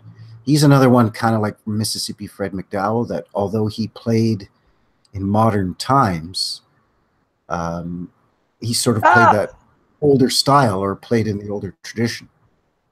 Chaka Khan. Sorry, Jeff Burns left a link, and I had a quick look at it, and I've just scanned through a little bit of it, and Chaka Khan's just come on singing. I met her manager at a gig, the Burnley Blues Festival, about 2001, and we were pitching a song to the guy, because a friend of mine's a songwriter, and he wrote a song with this guy called Howard McCrary, and he's Chaka Khan's producer. Anyway, I thought she'd just come on. And yes, I have a shameless name dropper. Sad news is we didn't get anywhere because the song was lousy. But anyway, yeah, you got to try. You got to try and make yourself sound good. No, it was total hogwash. But anyway, yeah, yeah, that looks like a good gig. I'll watch that. As was it BB? He says BB King and Friends, 1987. Check this out. Chaka Khan, she was great. She had a great voice, and she for a while she was in a band called Chaka Khan and Rufus. Yeah, I remember. I feel for you, but I think I love you. Oh, even before that. Yeah. Oh, right. That was a good tune. Right, okay. But even before that, she was with this group called Rufus. And of course, not to be confused with Rufus Thomas, who was a bluesman and actually also a radio announcer and DJ, much like BB King. Okay. But getting back to this Jesse Fuller guy, he was one of those guys that was a kind of a one-man band. He played guitar and harmonica and percussions all at the same time. Wow. He played, I think, 6-string guitar and a 12-string guitar, depending on what song. And he recorded, I think he started recording, I don't know, I think in the late 40s or early 50s. And he recorded right through the 50s and into the 60s. And I think there's live video footage as well as audio footage of him playing, I think, right up until, I'm pretty sure, the late 1960s, if I'm not mistaken, at different like folk music festivals. A lot of these guys were rediscovered during that folk music boom of the early and mid 60s. And that's where you get like Mississippi John Hurt, Fuller getting quote unquote rediscovered. Yeah, being famous the second time around. Yeah, exactly. Which is funny because, I mean, guys like Mississippi John Hurt, I mean, he was hugely famous. And he's one of the guys that made recordings in the late 20s. I believe Avalon Blues, he recorded in 1929 or something like that. So, you know, it's funny that then, you know, almost 40 years later, all of a sudden he's quote unquote rediscovered. Well, he never really went anywhere. He just got old and stopped playing. So when they booked him for these, you know, folk festivals, he kind of had to practice to relearn his own songs. Gosh, can you imagine that? Yeah, come on, do us a gig. Oh, I'll have to just learn me songs. Yeah. Well, that's the same thing. Same thing with Sunhouse. Sunhouse had to relearn his songs before he could get back into the folk music circuit, because it had been so long since he played that he had forgotten songs that he created himself, songs that he performed probably thousands of times as a young man when he was touring the South and playing in juke joints. And you know, a lot of these guys worked on farms, and they hated it. They were mistreated, and they worked from sunup to sundown 6 days a week, and they were sharecroppers, and there was Jim Crow laws, and it sucked. These guys didn't want to basically be forced labor, and they didn't want to do that. So if they could learn to play an instrument and make a couple of bucks on the weekends, well, they didn't have to work throughout the week.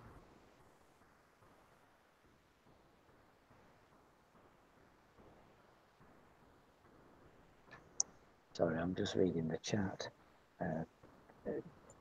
Jeff says, there's a very rare recording somewhere of, oh, I've lost it now. Oh, Jesse Fuller in London. Jesse Yeah. Fuller, yeah, that's right. I just had a quick look around to see if you can get it, and he's right. You can't. There's nothing jumping out of eBay. Oh, Riff's back. Hi, Riff. It was a quick working day.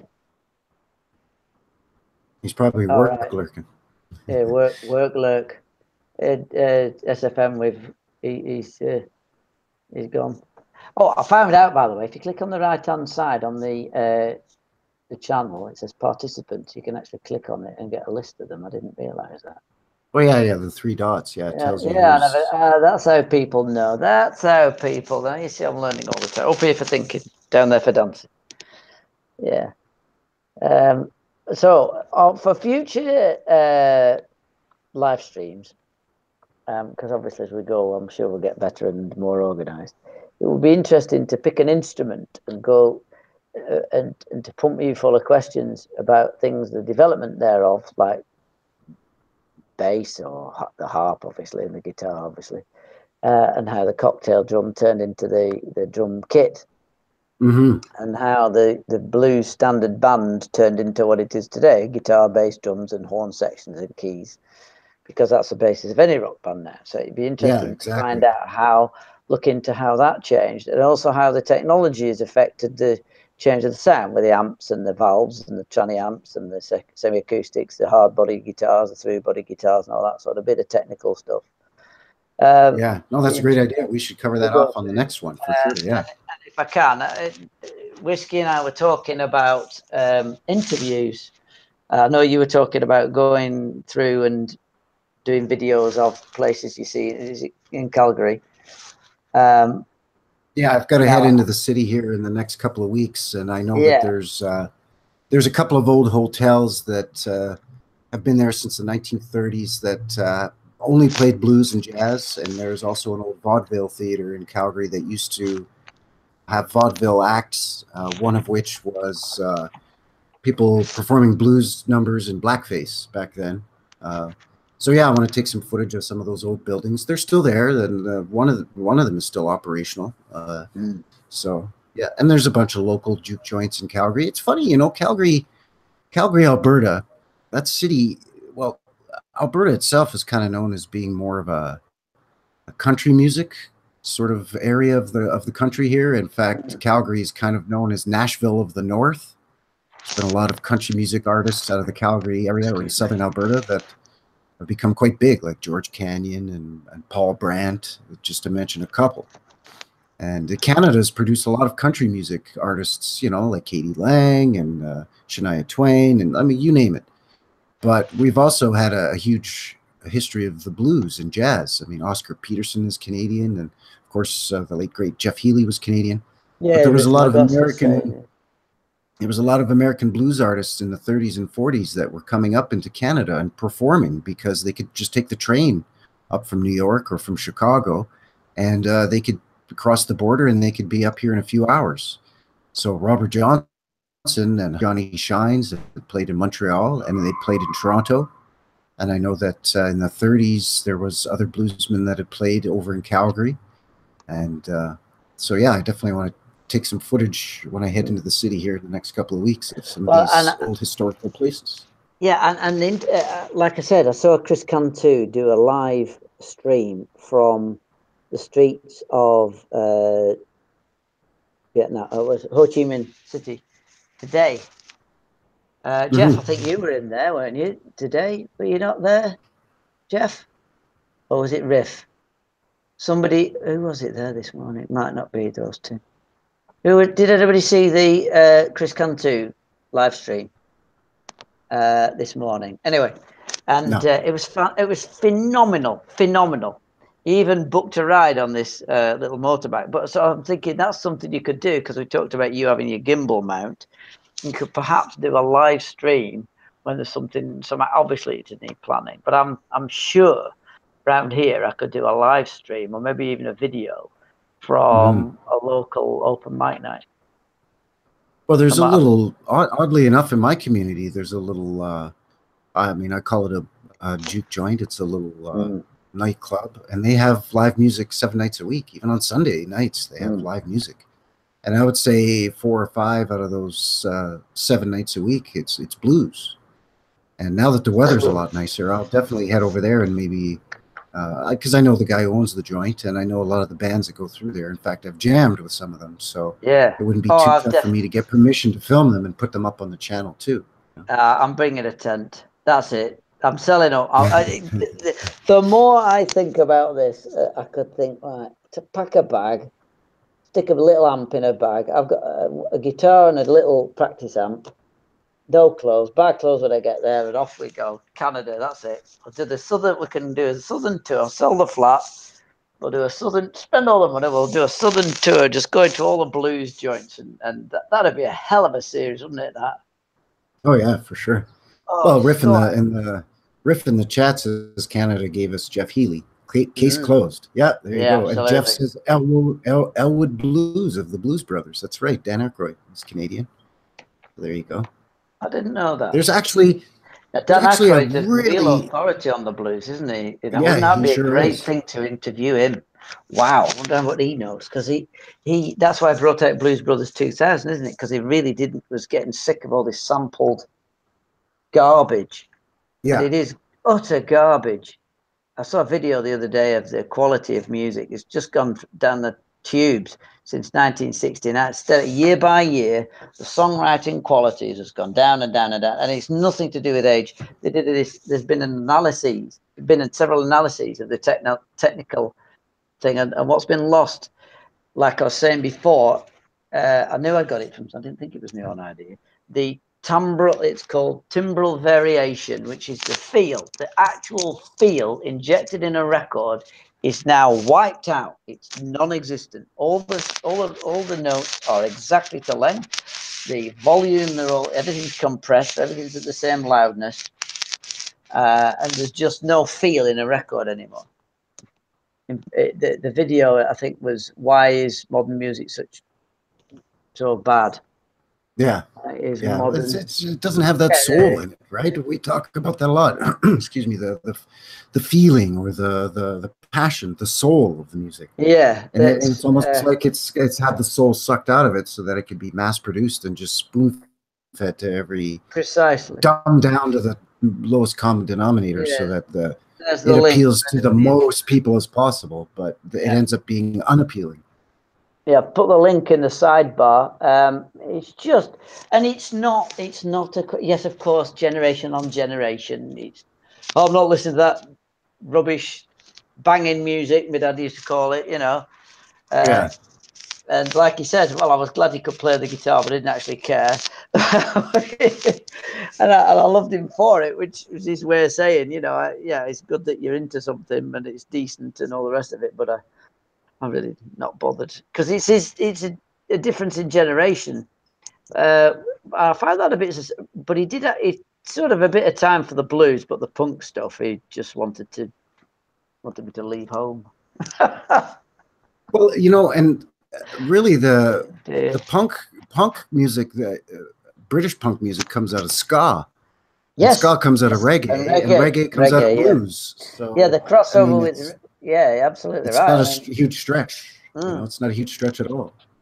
If you listen to a lot of the Clash, yes, Jeff's right. Anything after 1999 is just crap. I don't think it's as good as that. At least Flies Will Land on crap, because there's at least some value in it. The Canadian blues scene was pretty huge in the 70s. I mean, I've got records by a guy named King Biscuit Boy, who was an amazing harp player out of Winnipeg, I think. Right, we have the Downchild Blues Band were Canadian. Dutch Mason was Canadian. As I mentioned, Oscar Peterson, Jeff Healey, the Powder Blues Band, David Wilcox, he's Canadian too.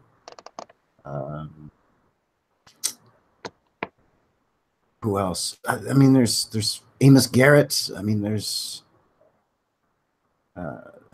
guys that I'm sure I'm missing. Apologies, gentlemen, to any of you who may come across this. There's even connections with the Fabulous Thunderbirds and Kim Wilson, and who's was in the band the Fabulous Thunderbirds with with Stevie Ray Vaughan's brother Jimmy Vaughan.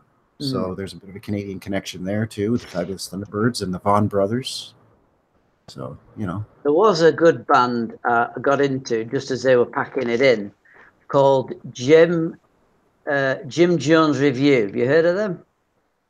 Jim Jones Review. No. Yeah, if you Jim Jones, I think that's what the name. Yeah, Jim Jones Review.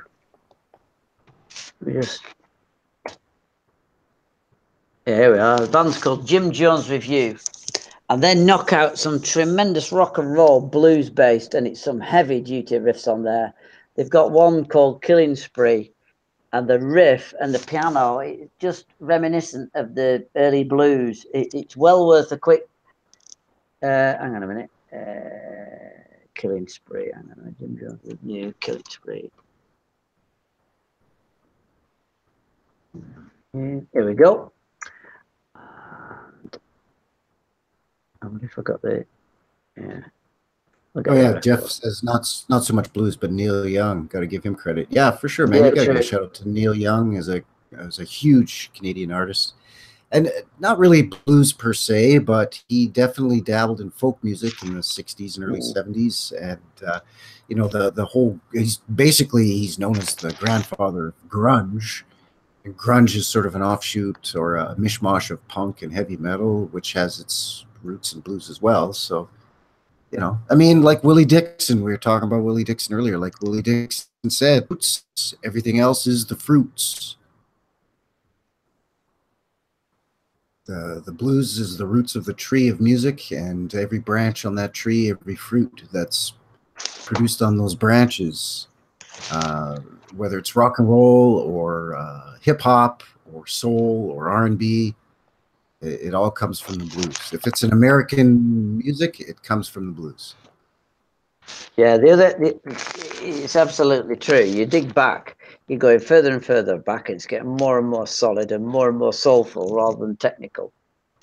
Yeah, well, that goes back to what you were saying too about B.B. King and all these guys, where sometimes they play very simply, and it hits you the hardest because I think it may have been Buddy Guy, or maybe it was Junior Wells, who said, sometimes it's not the notes you play, but it's the notes that you don't play, or it's the spaces in between notes. That's right. You know, it's all about controlling the silence. If you can play one note, or have no notes, where somebody else would play 5 quick notes, that holds more weight than, you know, all these crazy flourishes and all this, you know, all this. Yeah. Sorry. Yeah, the French have a saying they call le mot juste, the exact word. Well, why have a sentence when a word will do? And that's pretty much what we've got now with this metal. And this is no disrespect to any of these metal types, but it's too self-indulgent. Blues brings people. Now, I know metal brings a lot of people together, these enormous gigs, but it's a lot of just a. It's not the blues, and I totally appreciate the technicals of it. I'm picking my words very carefully because I know a lot of metal guitarists, and they're absolutely out of this world. However, I'm pulling the over 50s card on this one. I don't care for it. I didn't say I dislike it. I just don't care for it. I guess if I sat down and listened, there'd not be such a misery guts about it. But you get to the point where you stop accepting more in, and I could never get into metal. I could listen to reggae all night long. It's not a problem. I've sat down and I sort of acquired the taste when I was listening to the punk, and you listen to some the 2/7 Clash, not Junior Walker, what's his name? Police and Thieves did. What's his name? Did the original version Police and Thieves, because the Clash did a version of that, Police and Thieves. See, again, that is a lot. You stumped me on that one. No, it's Junior Mervyn. People like Junior Mervyn, Lee Perry, and the Clash. There's a massive amount of crossover. And as I learned about the Clash, years later, I learned about the more details about the Clash. The bass player, Paul Simonon, was a huge reggae fan because he came from Brixton in London, And of course, all his mates were black, and they were always playing. They were from the original Windrush generation. Now, I don't know if you know about the Windrush. The Windrush was a ship from Jamaica that brought a lot of black immigrants over to England in the 1950s to fill the population, the lack of population, so that we basically had a lot of labour come over, so that we could get British industry going again, because so many people have been killed. So they needed to get injection of population. They went through some terrible things, which I don't really want to get into because it's always depressing. But they brought with them reggae. So in this country, we've had the influence into rock and roll from the reggae and the blues. So you get bands like the Clash, who had reggae and a lot of blues influence, and the Police, of course, would be a classic example of a mixture of both, because Regatta de Blanc, of course, white reggae, but they also a lot of jazz and very heavily steeped in the blues. So, yeah, very interesting. Well, a lot of the early jazz cats played both, right? I mean, Miles Davis, I mean, he was a jazz player, but he played the blues too. John Coltrane was a jazz player, but he played the blues. Charlie Christian played the blues as well as jazz. You know, getting back to the heavy metal thing. I mean, you were discussing heavy metal just a few seconds ago, and for me, I firmly believe that one of the founding fathers of the heavy metal sound was Black Sabbath. And Black Sabbath, that one song, "The Wizard."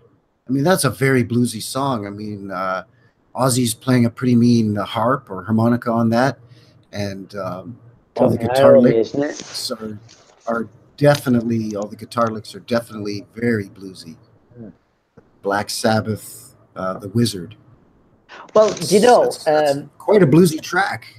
You know? Yeah, one of my favourite blues riffs is by ABBA. Believe it, would you believe? Now, nobody's going to believe me. You can't talk about ABBA here. Well, I love ABBA, but anyway. I'm just kidding. I'm kidding. I know. Musical racism. Bloody Swedes. Anyway, this song is called. Oh God. It's called "Watch Out," and it's got a corking riff in it. Absolutely, it's dead quick. It's in the key of E, and it's hard to play. And it's bloody brilliant. It is. Their guitarist, Lars Welander. I think it was Lars Welander. Was it their guitar player? Guitarist. What ABBA? I think it was Lars Welander. Jan Schaffer or Jan Schaefer. He got this massive blues riff going on, and of course he's a blues man anyway. But Jan Schaefer plays this tremendous. I'll go and get it. It's a corking blues riff. Just a sec. Well, just getting back to Sabbath here too. Riff mentions in the chat that Sabbath's drummer was originally a jazz drummer. So yeah, there you go. See, I didn't even know that. Now I know that Led Zeppelin's drummer, John Bonham, was heavily influenced by jazz drummers, which is why he used a lot of triplets and paradiddles and did stuff that nobody had heard of at that time. Sorry, who's that? The riff was mentioning the drummer for Sabbath was originally a jazz drummer. And actually the drummer for the Rolling Stones, Charlie Watts, was trained jazz. This is the riff.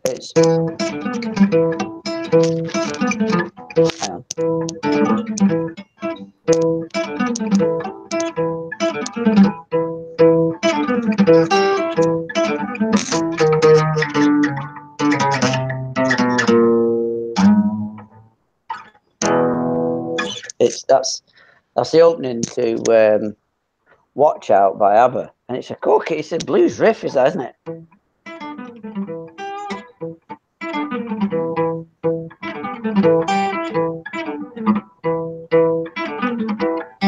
Hang on. There you are.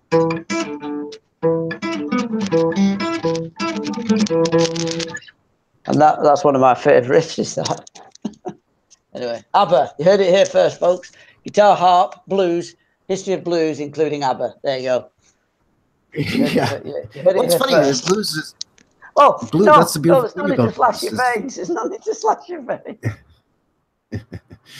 That's the beautiful thing about the blues is it permeates all kinds of different forms of music, and it helps to elevate to absolutely give it that sense of soulfulness and reality. Somebody in the chat merch earlier, I can't remember if it was Riff or Jeff, had mentioned that people today don't live the way these original blues artists did. So therefore, a lot of the songs that they write or record and perform aren't based in any kind of reality. No. I often think of that one scene from that terrible movie called Crossroads with Ralph Macchio, where the old black fella who's from the South, supposed to be playing his character of Willie Brown, he says, "Oh, where are you from?" And he says he's from Staten Island, New Jersey, or wherever the hell he's from. And he says, "Oh, Staten Island, times is hard. Times is so hard." Because here's this like white kid in this like middle class upbringing on Staten Island or whatever. Like what does he know about the blues, right? How can he relate to this old Willie Brown character? That was a terrible movie, by the way. Willie Brown didn't play harmonica. But Steve Vai playing against himself, isn't it? Well, the thing is, the music in that movie, all the harmonica playing was done by a guy named Frank Frost, who's from Mississippi, and Frank Frost is a fantastic bluesman. He'd been playing since the 50s, and I think he passed away maybe in the 90s or so. But Frank Frost played with the Jelly Roll Kings, which were a great 4-piece band. And, of course, Ry Cooder is on the soundtrack, and Steve Vai is on the soundtrack. So that's all very good. But the character of Willie Brown is completely misrepresented because the character of Willie Brown in the movie plays harmonica, and the real Willie Brown did not play harmonica. He played guitar. In fact, he very often played second guitar on Sun House records. And the Willie Brown and Sun House toured together very often and supported each other. And I would recommend, in fact, I'm going to see if I can find it on YouTube. There's a song called Future Blues by Willie Brown. And you will hear that Willie Brown sounds a lot like Charley Patton in Sun House, and did not at all play harmonica. He played harp. Yeah, talking of people playing the strange things that you don't expect, like John Lennon playing the solo on one of the Rooftop recordings. Joe Strummer played the Vince Taylor riff, didn't he, on Brand New Cadillac? Do you know that one? That's a good blues riff, isn't it? And one of the techniques is that from that 1925 record,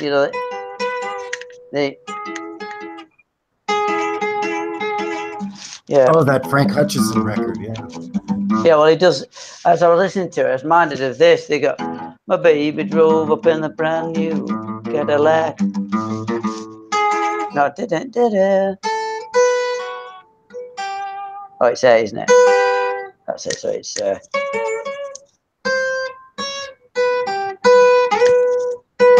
that's it.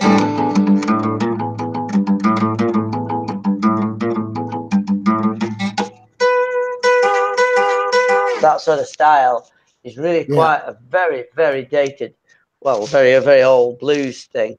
And that was off London Calling by The Clash. That's one of the early tracks. So it just shows you how far, and of course they've also got Police and Thieves on there, which is an old Junior Murvin reggae track. So it just shows you how far and wide these influences spread. I just find it enthralling to do. It's just great, isn't it? I mean, the reason the blues found its way across the pond to England was because of World War II, obviously. Not only was there a lot of servicemen that were amateur or even in some cases professional blues players that wanted to do their duty, so they enlisted or they were drafted and they went over to fight the war. But a lot of the GIs that went over there during their downtime, they would play their blues records that they brought with them, or their care packages sent by their family members, where, mom would send you some of her, homemade food, cookies or whatever, and throw some chocolate in there and some cigarettes in there. And sometimes they would throw records in there, especially the African American GIs. Their families would send them a care package, and it would have a blues record in it, and they would play these records and trade them. And that's how the blues started gaining notoriety in Great Britain and throughout Europe. And then after the war in the 50s, the English population wanted to hear more, so they started seeking some of it out, and you get a lot of blues collectors and historians out of England, and they paid to fly over guys like Big Bill Brunsey, who was one of the first to go overseas and play in Europe, starting in England, and then he went over to France and I think Germany, and I think Belgium as well. And he did that in the earlier mid-50s. So just after the war, he was one of the very first to go over there. Another one was J.B. Lenoir, or as the English call him, J.B. Lenoir, Lenoir, J.B. Lenoir, who was a Southern bluesman from in and around the Louisiana area. And he was brought over to, I think it was England and then Germany, by a bunch of fans, and he would basically stay at their houses, and then he would perform at, taverns or some social club or some nightclub somewhere. Amazing. How these things are influenced, it is incredible, because of what was it you said, you told me weeks ago, that the start of blues, they were communicating, telling each other news by gathering on records. That's after after abolition. But when they were in, they banned their drums, and so they'd be going, oh yeah, oh yeah, and somebody would answer, oh yeah, I'm listening. In the South, everything's gonna be all right this morning. In the South, African Americans were at one point, they were banned from playing drums because white people in the South misunderstood the way the drums were played. They misunderstood the interwoven polyrhythms, and they thought that the Africans could use the drums to speak and communicate with one another, and they were afraid that the slaves would this would incite an uprising amongst the slaves. So you have to remember, black African Americans in the South outnumbered the white plantation owners in some cases 100 to 1 or more. So it would have been really easy for them to uprise and take over. It's just that all the whites were in positions of authority in the military and the law enforcement, so it was next to impossible. But yeah, they basically were banned, all except for in Congo Square in New Orleans, Louisiana. And that's because New Orleans was such a diverse city at that time. There was Spanish and French and British and American, and there was Acadians, and I mean, you name it. There was Creoles, Cajuns, and Acadians were French-speaking Maritimers from Canada made their way down south and eventually ended up in Louisiana, because Louisiana was a French colony at the time. So when they were kicked out of Canada, they tried to immigrate to different parts of the U.S., Boston or New York or Philadelphia, any port city along the eastern seaboard, and they were turned away. Get out of here, Frenchies, get lost, get lost. But then they landed in New Orleans, which at the time was a French colony, so they were welcomed with open arms, because the Louisiana population, a lot of them spoke French, and they were Maritimers and fishermen as well. So, the Acadians became Cajuns. But drumming was outlawed except for in Congo Square, because they were permitted to do that on Sundays, because the local municipal government in New Orleans and Louisiana at the time said, no, this is part of their African heritage, yes, but it's because it's based on their African religion. So we don't want to restrict their religious practices, so they can play their drums in Congo Square as part of their religious practices on Sundays. So that's quite a while that they were allowed to play drums. So that's why the blues music, specifically the Mississippi Delta blues, is so percussive sounding. Because they couldn't play percussion instruments, they had to play other instruments as percussions. So the guitar is very hard driving. A lot of times they banged on the side of their guitar as they played. So yeah, they would, and a lot of that, of course, is would, because the drums are.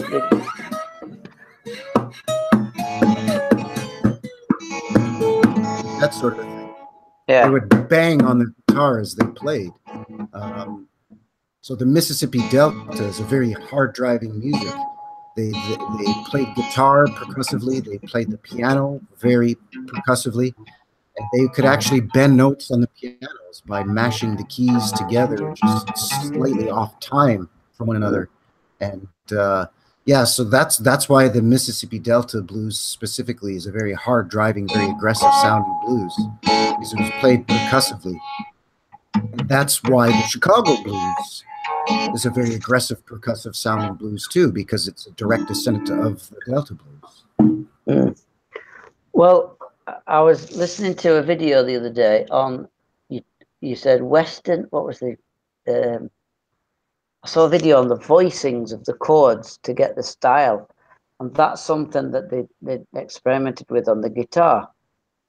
Different tunings and different voicings on the chords.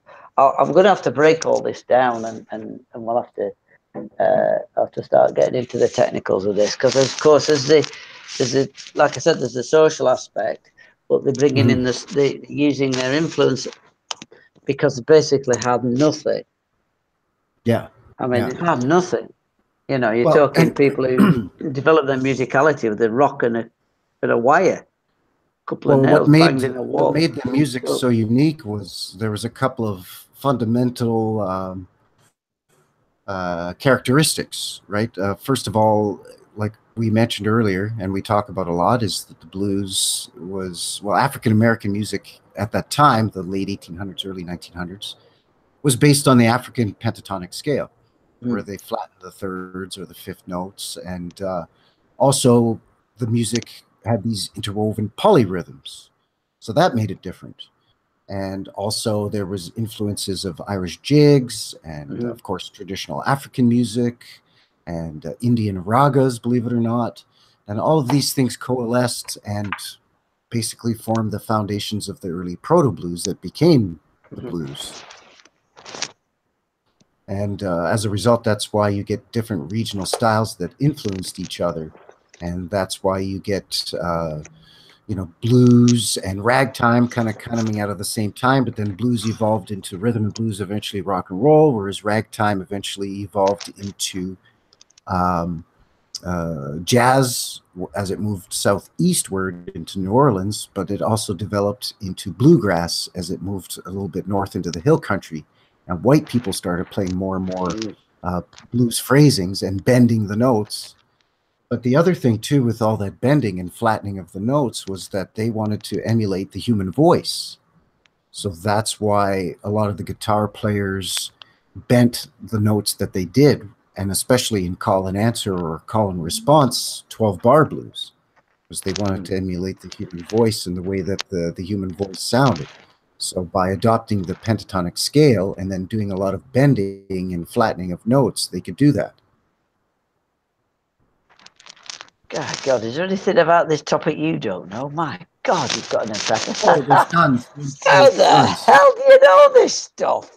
There's me thinking that, oh yeah, I know the black blues scale. I'm really clever. And then you turn up and it's just the whole world opens.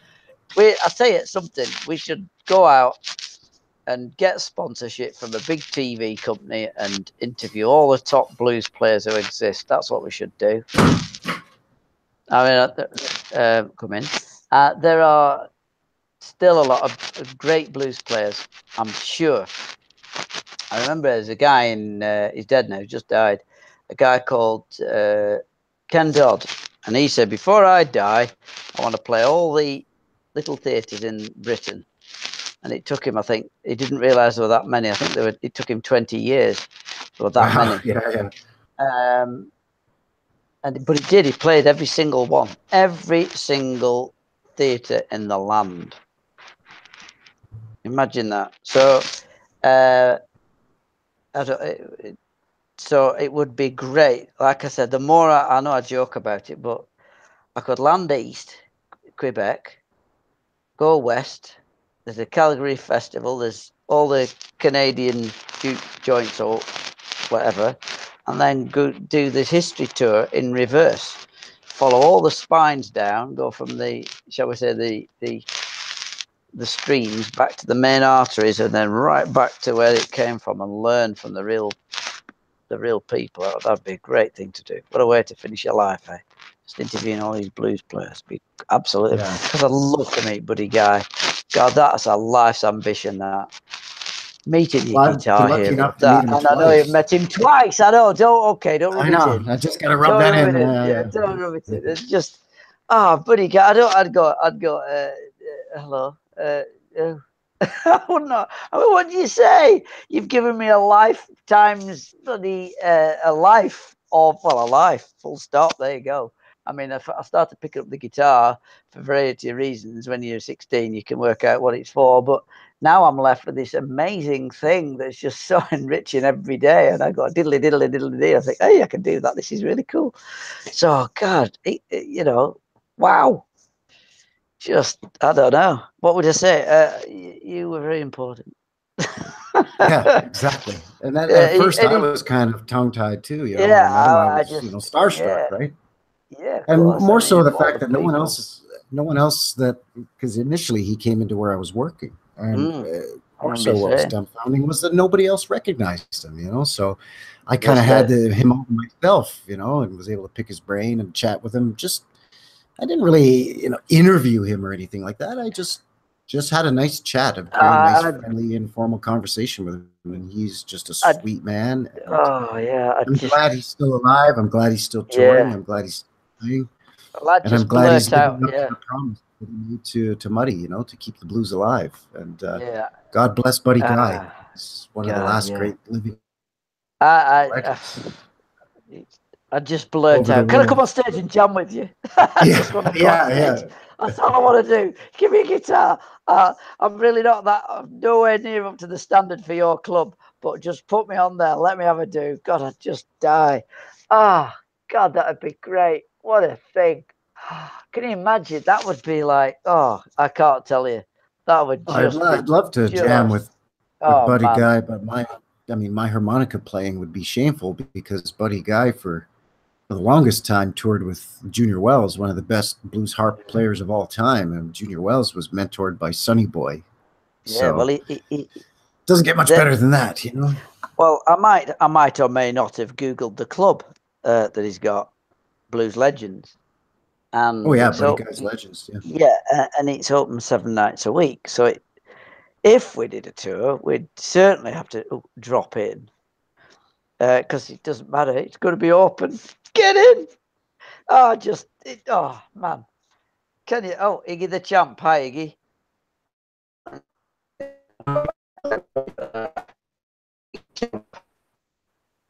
Iggy's Buddy and Bobby are the last guys carrying the torch of the old generation. Yeah. Bobby, do you mean Bobby Rush, Iggy?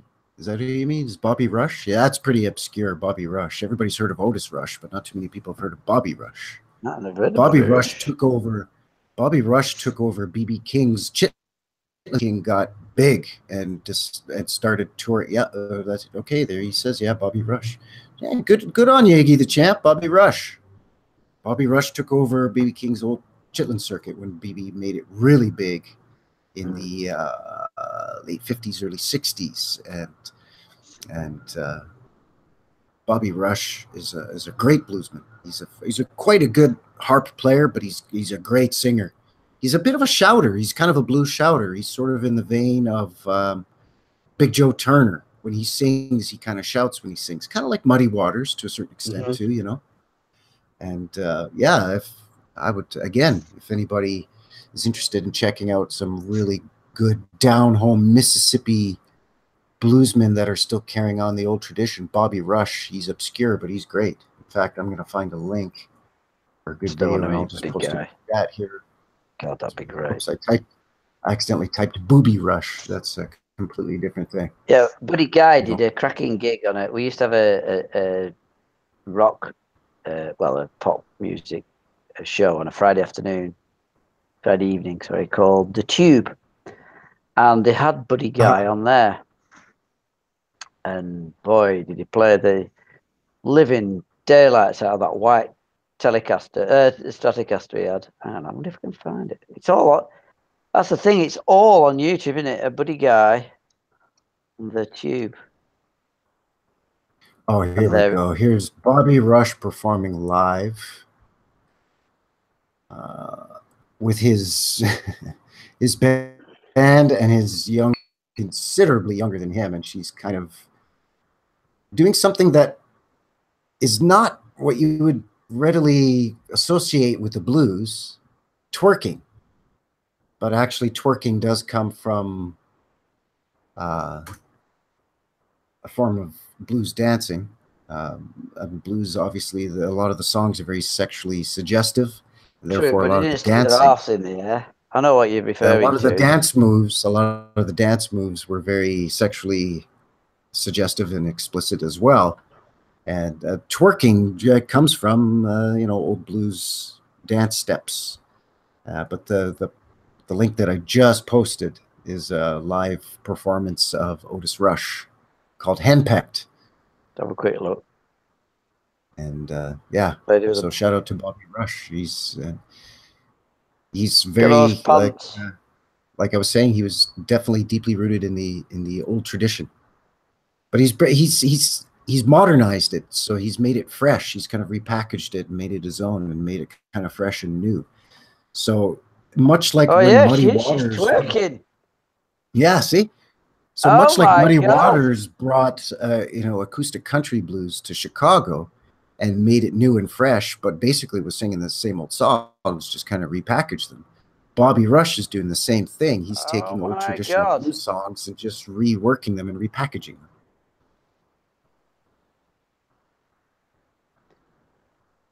So yeah, good old Bobby Rush.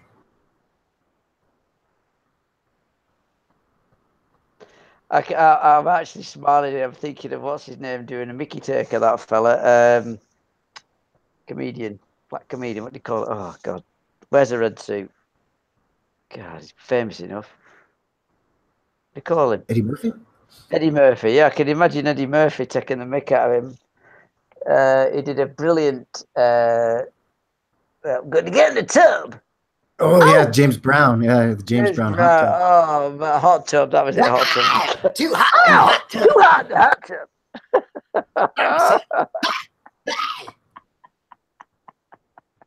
Well, you know what? James Brown's an interesting character too, because a lot of James Brown songs were 12-bar blues. But when interviewed, James Brown said, "No, I'm not a blues man. I don't sing the blues." And people pointed out to him, "Your biggest hits are all 12-bar blues." And he says, "Yeah, that may be so, but I don't sing the blues." So interesting. That it's like the Rolling Stones said, "God, I hope they don't think we're one of those dreadful rock and roll bands." Yeah, that's a Mick Jagger quote, isn't it, from early on? Hope they don't think we're a rock band. Something like that. Yeah, that's amazing. Yeah, I mean, what year is that? 70s? Originally, the Rolling Stones were, they were marketed as an R&B band. I mean, they were a British R&B band. They weren't a rock band or a blues band. They were a rhythm and blues band. They sang blues, but they also sang up-tempo R&B, and of course, they sang pop tunes and original songs and all that. So yeah, they weren't really necessarily a rock band, at least to start. They've always been kind of an R&B band. Oh, my drug pushes. Sorry, take that back. I didn't mean it. But, they've had the moments, I'm sure. Amazing they're still all alive. Apart from Brian, of course. Right, I don't know, I've lost my place now. Where's the bloody... Oh, here we are. Oh yeah, Iggy says they were twerking or booty shaking in the head cutting scene in the Ralph Macchio picture Crossroads. Yeah, Iggy, we were just talking about that earlier, that terrible movie Crossroads.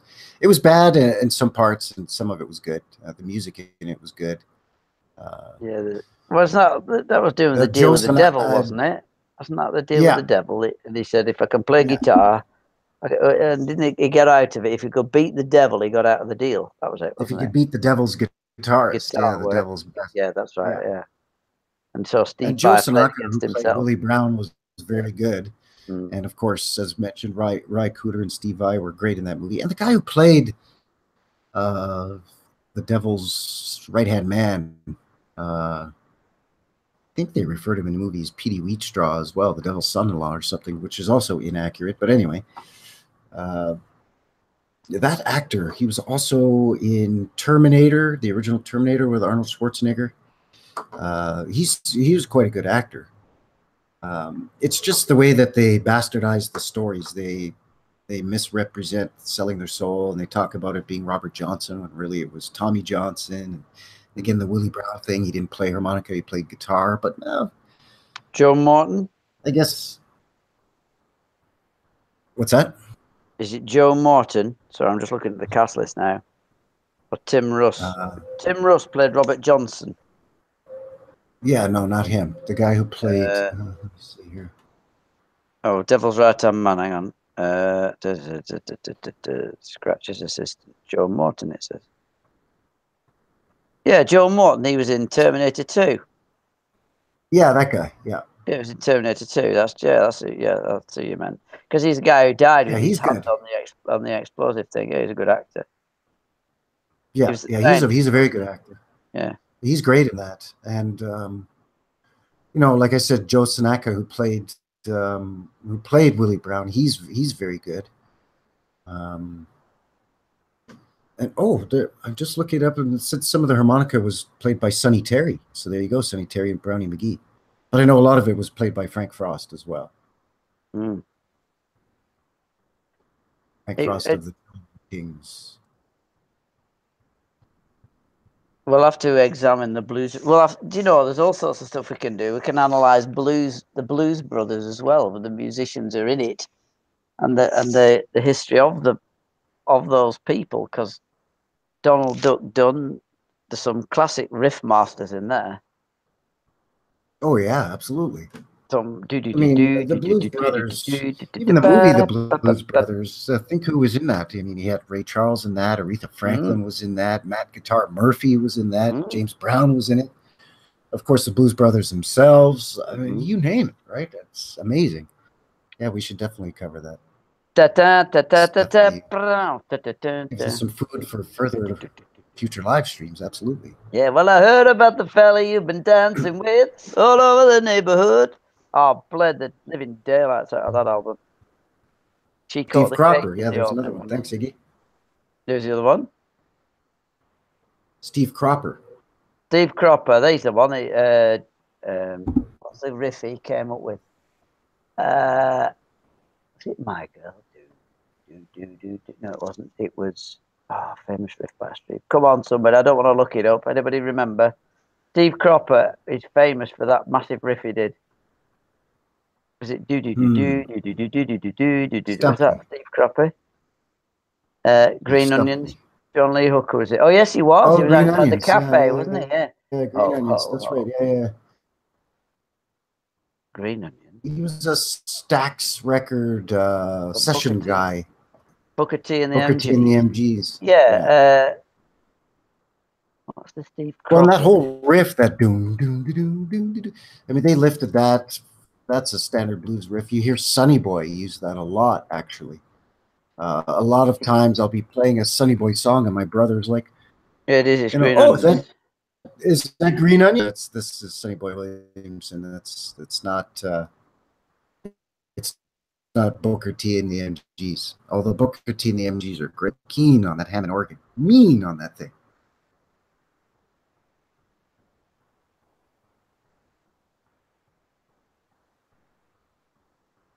Wow, Steve Cropper co-wrote Sitting on the Dock of the Bay with Otis Redding. See, you learn something new every day, fellas. I had no idea.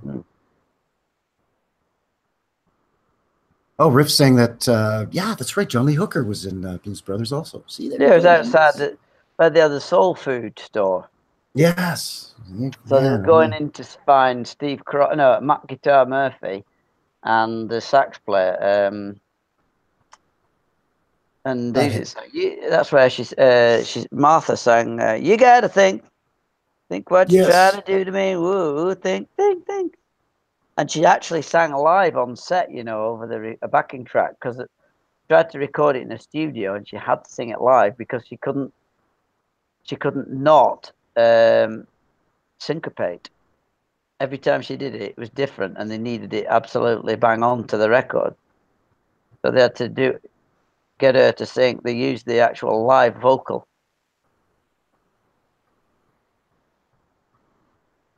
Well, Aretha was one of the best that ever did it, in my opinion. Well, I mean, she was a consummate professional. Yeah, did you ever see the Night of the Divas? A fabulous voice, a great piano player too. Deeply rooted in gospel, of course, which is why she's so soulful and such a beautiful singer. And her father was a Baptist preacher, and really helped to encourage her musical talents, and actually didn't hold any ill will to her when she sort of left the gospel scene and started performing soul, which was in its infancy at that time. Basically, Ray Charles basically invented soul music, but Aretha was one of the first to really pick up that torch and run with it. Well, she was on a Night of the Divas type gig, 10 or 15 years ago, maybe even 20, and they had people on there, more modern singers like Mary J. Blige. Yeah, Mary J. Blige. She was on just before, and she's not the living. Aguilera and all that. That's it. Well, they were all on there. I think Chris Rock was a comedian on the gig as well. Anyway, and they had who did "I'm Like a Bird." What do you call it? Nelly Furtado. Well, they had her on. Okay. That dates it. Anyway, yeah. Up come this little round pudding in this big bit of curtaining. It was Martha Reeves, and yes, and she was looking well. Anyway, but wow, oh my God, forget that silly British girl. What do you call her? Attitude. Winehouse. Adele. Oh, Adele. Yeah. Oh, anyway. Adele's got a great, strong voice. Yeah, she has. If you're going to listen to Adele, you might as well listen to Aretha or Martha Reeves. Exactly, or Bassey or somebody. Anyway, so yeah, Aretha Franklin wanders up. She just saunters up, and Mary J. Blige has done a knockout set, right? Absolutely brilliant. Yeah. A lovely pair of legs. And on comes Martha Reeves, and he just firing cannons. It was just tremendous. Just absolutely, the place went mental. Went absolutely mental. Martha Reeves, tell you, you can't beat her. Just the best there is. Yeah, she was one of the best. She was absolutely. One of the best. I would put Aretha above her, but Martha Reeves is right up there. And you know another one who's very obscure but had a great voice, and she sort of straddled that blues and that R&B and soul, kind of all those three sort of subgenres, much like Aretha did, was a woman by the name of Sugar Pie DeSanto. She's kind of obscure, but man, oh man, she could sing, and she had some great hits. And she did a lot of her recording, I think, in Detroit for, I think, High Tone or High Five, or the name escapes me, but one of the smaller, more independent labels. But Sugar Pie DeSanto eventually became part of the Chess roster and moved to Chicago. And she's just absolutely fantastic, a very powerful performer, great voice as well. Actually, do you know what? I think you're right. I think I'm pardon me, I'm getting them mixed up, aren't I?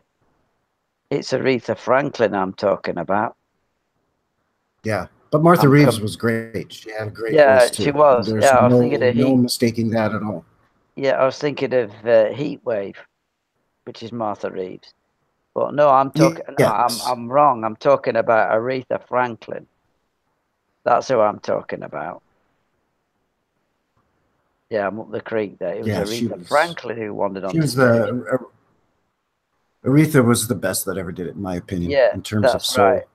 Well, female soul singers, Aretha was the best. She wasn't, in my opinion, she wasn't the best blues female vocalist, but she was right up there. I would say she was number 2 or number 3. In my opinion, the best female blues vocalist of all time was Dinah Washington, who was a student of Bessie Smith. And Bessie Smith is widely regarded as the Empress of the Blues and is probably the best female blues singer. And so I would say maybe Bessie Smith, then Dinah Washington, then Aretha. Fair enough. But I'm just Aretha going off that one Dinah's gig. more bluesy. Yeah, it was Aretha Franklin, and yeah, you were right. Because when you mentioned Mary J. Blige, but yeah, she was on it, so it sounds like you've seen that gig. Yeah, I have seen it. Yeah. Yeah, it was an I've seen. enormous. I don't know if I've seen the whole thing. I've seen bits of it. Yeah, it was definitely Mary J. Blige, and then on came Aretha Franklin and just blew the walls out. Yeah, just destroyed everybody. She just destroyed the whole thing, and it just blew. It might as well not have had the previous hour. It was just power, just boom. I'm trying to find it. I wonder if it's on. Well, I'll find it some other point. Bloody hell. Well, pal, I think we should probably get ready to wind this thing down here. It's past midnight for midnight you. here. Yeah. It's 5 p.m., just after 5 p.m. here, so I got to start thinking about dinner here, my friend. Yeah. Well, I'm going to call it a day. Well, it is. Yeah, you're probably ready to hit the sack pretty quick. Yeah. So, well, I'm going to stay up a little bit yet because I want to do a bit more work on that. I'm really into this little project I'm doing, which I'll tell you about after. If you're knocking around for a minute or two, just after the live stream, I'll tell you all about it. Yeah. Right. Well, thanks for having us, folks. I know we've wandered off into various things, and once we get our hooks into something, we start going into detail. But I tell you, it's just a thing to celebrate, and it's such a shame that, well, I wouldn't say it's unpopular. It's just not mainstream, and long may that continue because it's gone through thick and thin. I just hope it never dies out because it's not that old a social thing. Not got that greater grounding, but I think we could. I think we could help keep it going. Sure. Oh, absolutely. I don't think the blues will ever die. And I think, like you said, because it's maybe not the most popular form of American music, rock and roll is probably the most popular. I think because blues isn't so mainstream, it's maintain a certain sense of its purity. And because of that, I think it'll live on forever. And blues is older than rock and roll, and it's still around. Yep. I mean, Muddy Waters said the blues had a baby, and they called it rock and roll. So, and I think Willie Dixon said blues and cousins, like first cousins or second cousins. So, you know, blues is older than rock, and it's still around, and I think it always will be. And though as long as fellows like us and fellows like you, fellows that have been listening and participating in the chat, and those that'll come by later on and listen, as long as we do our part to keep it alive as well, it'll never die. I hope you're right. I really do. So I think with that, I think we should wind this down. What do you think, pal? Any final thoughts today on Howlin Wolf or the blues, or? Well, I think I'll be out tomorrow playing as many Howlin Wolf tunes as I can. And it's the 9th today, isn't it? Saturday, so it'll be the 10th. So Howlin Wolf will be played on Saturday, I can tell you that. Yeah, listen to his early stuff with Willie Johnson on guitar, and then listen to his stuff when he went to Chess Records.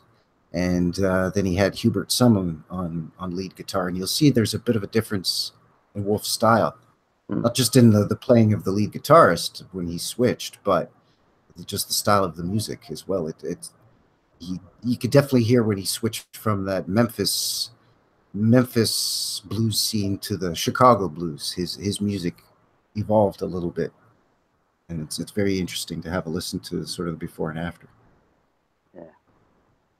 Riff makes a good point that they've got Joe Bonamassa. I was going to mention him, and he's had the greats on stage with him. So yeah, I guess it is will continue.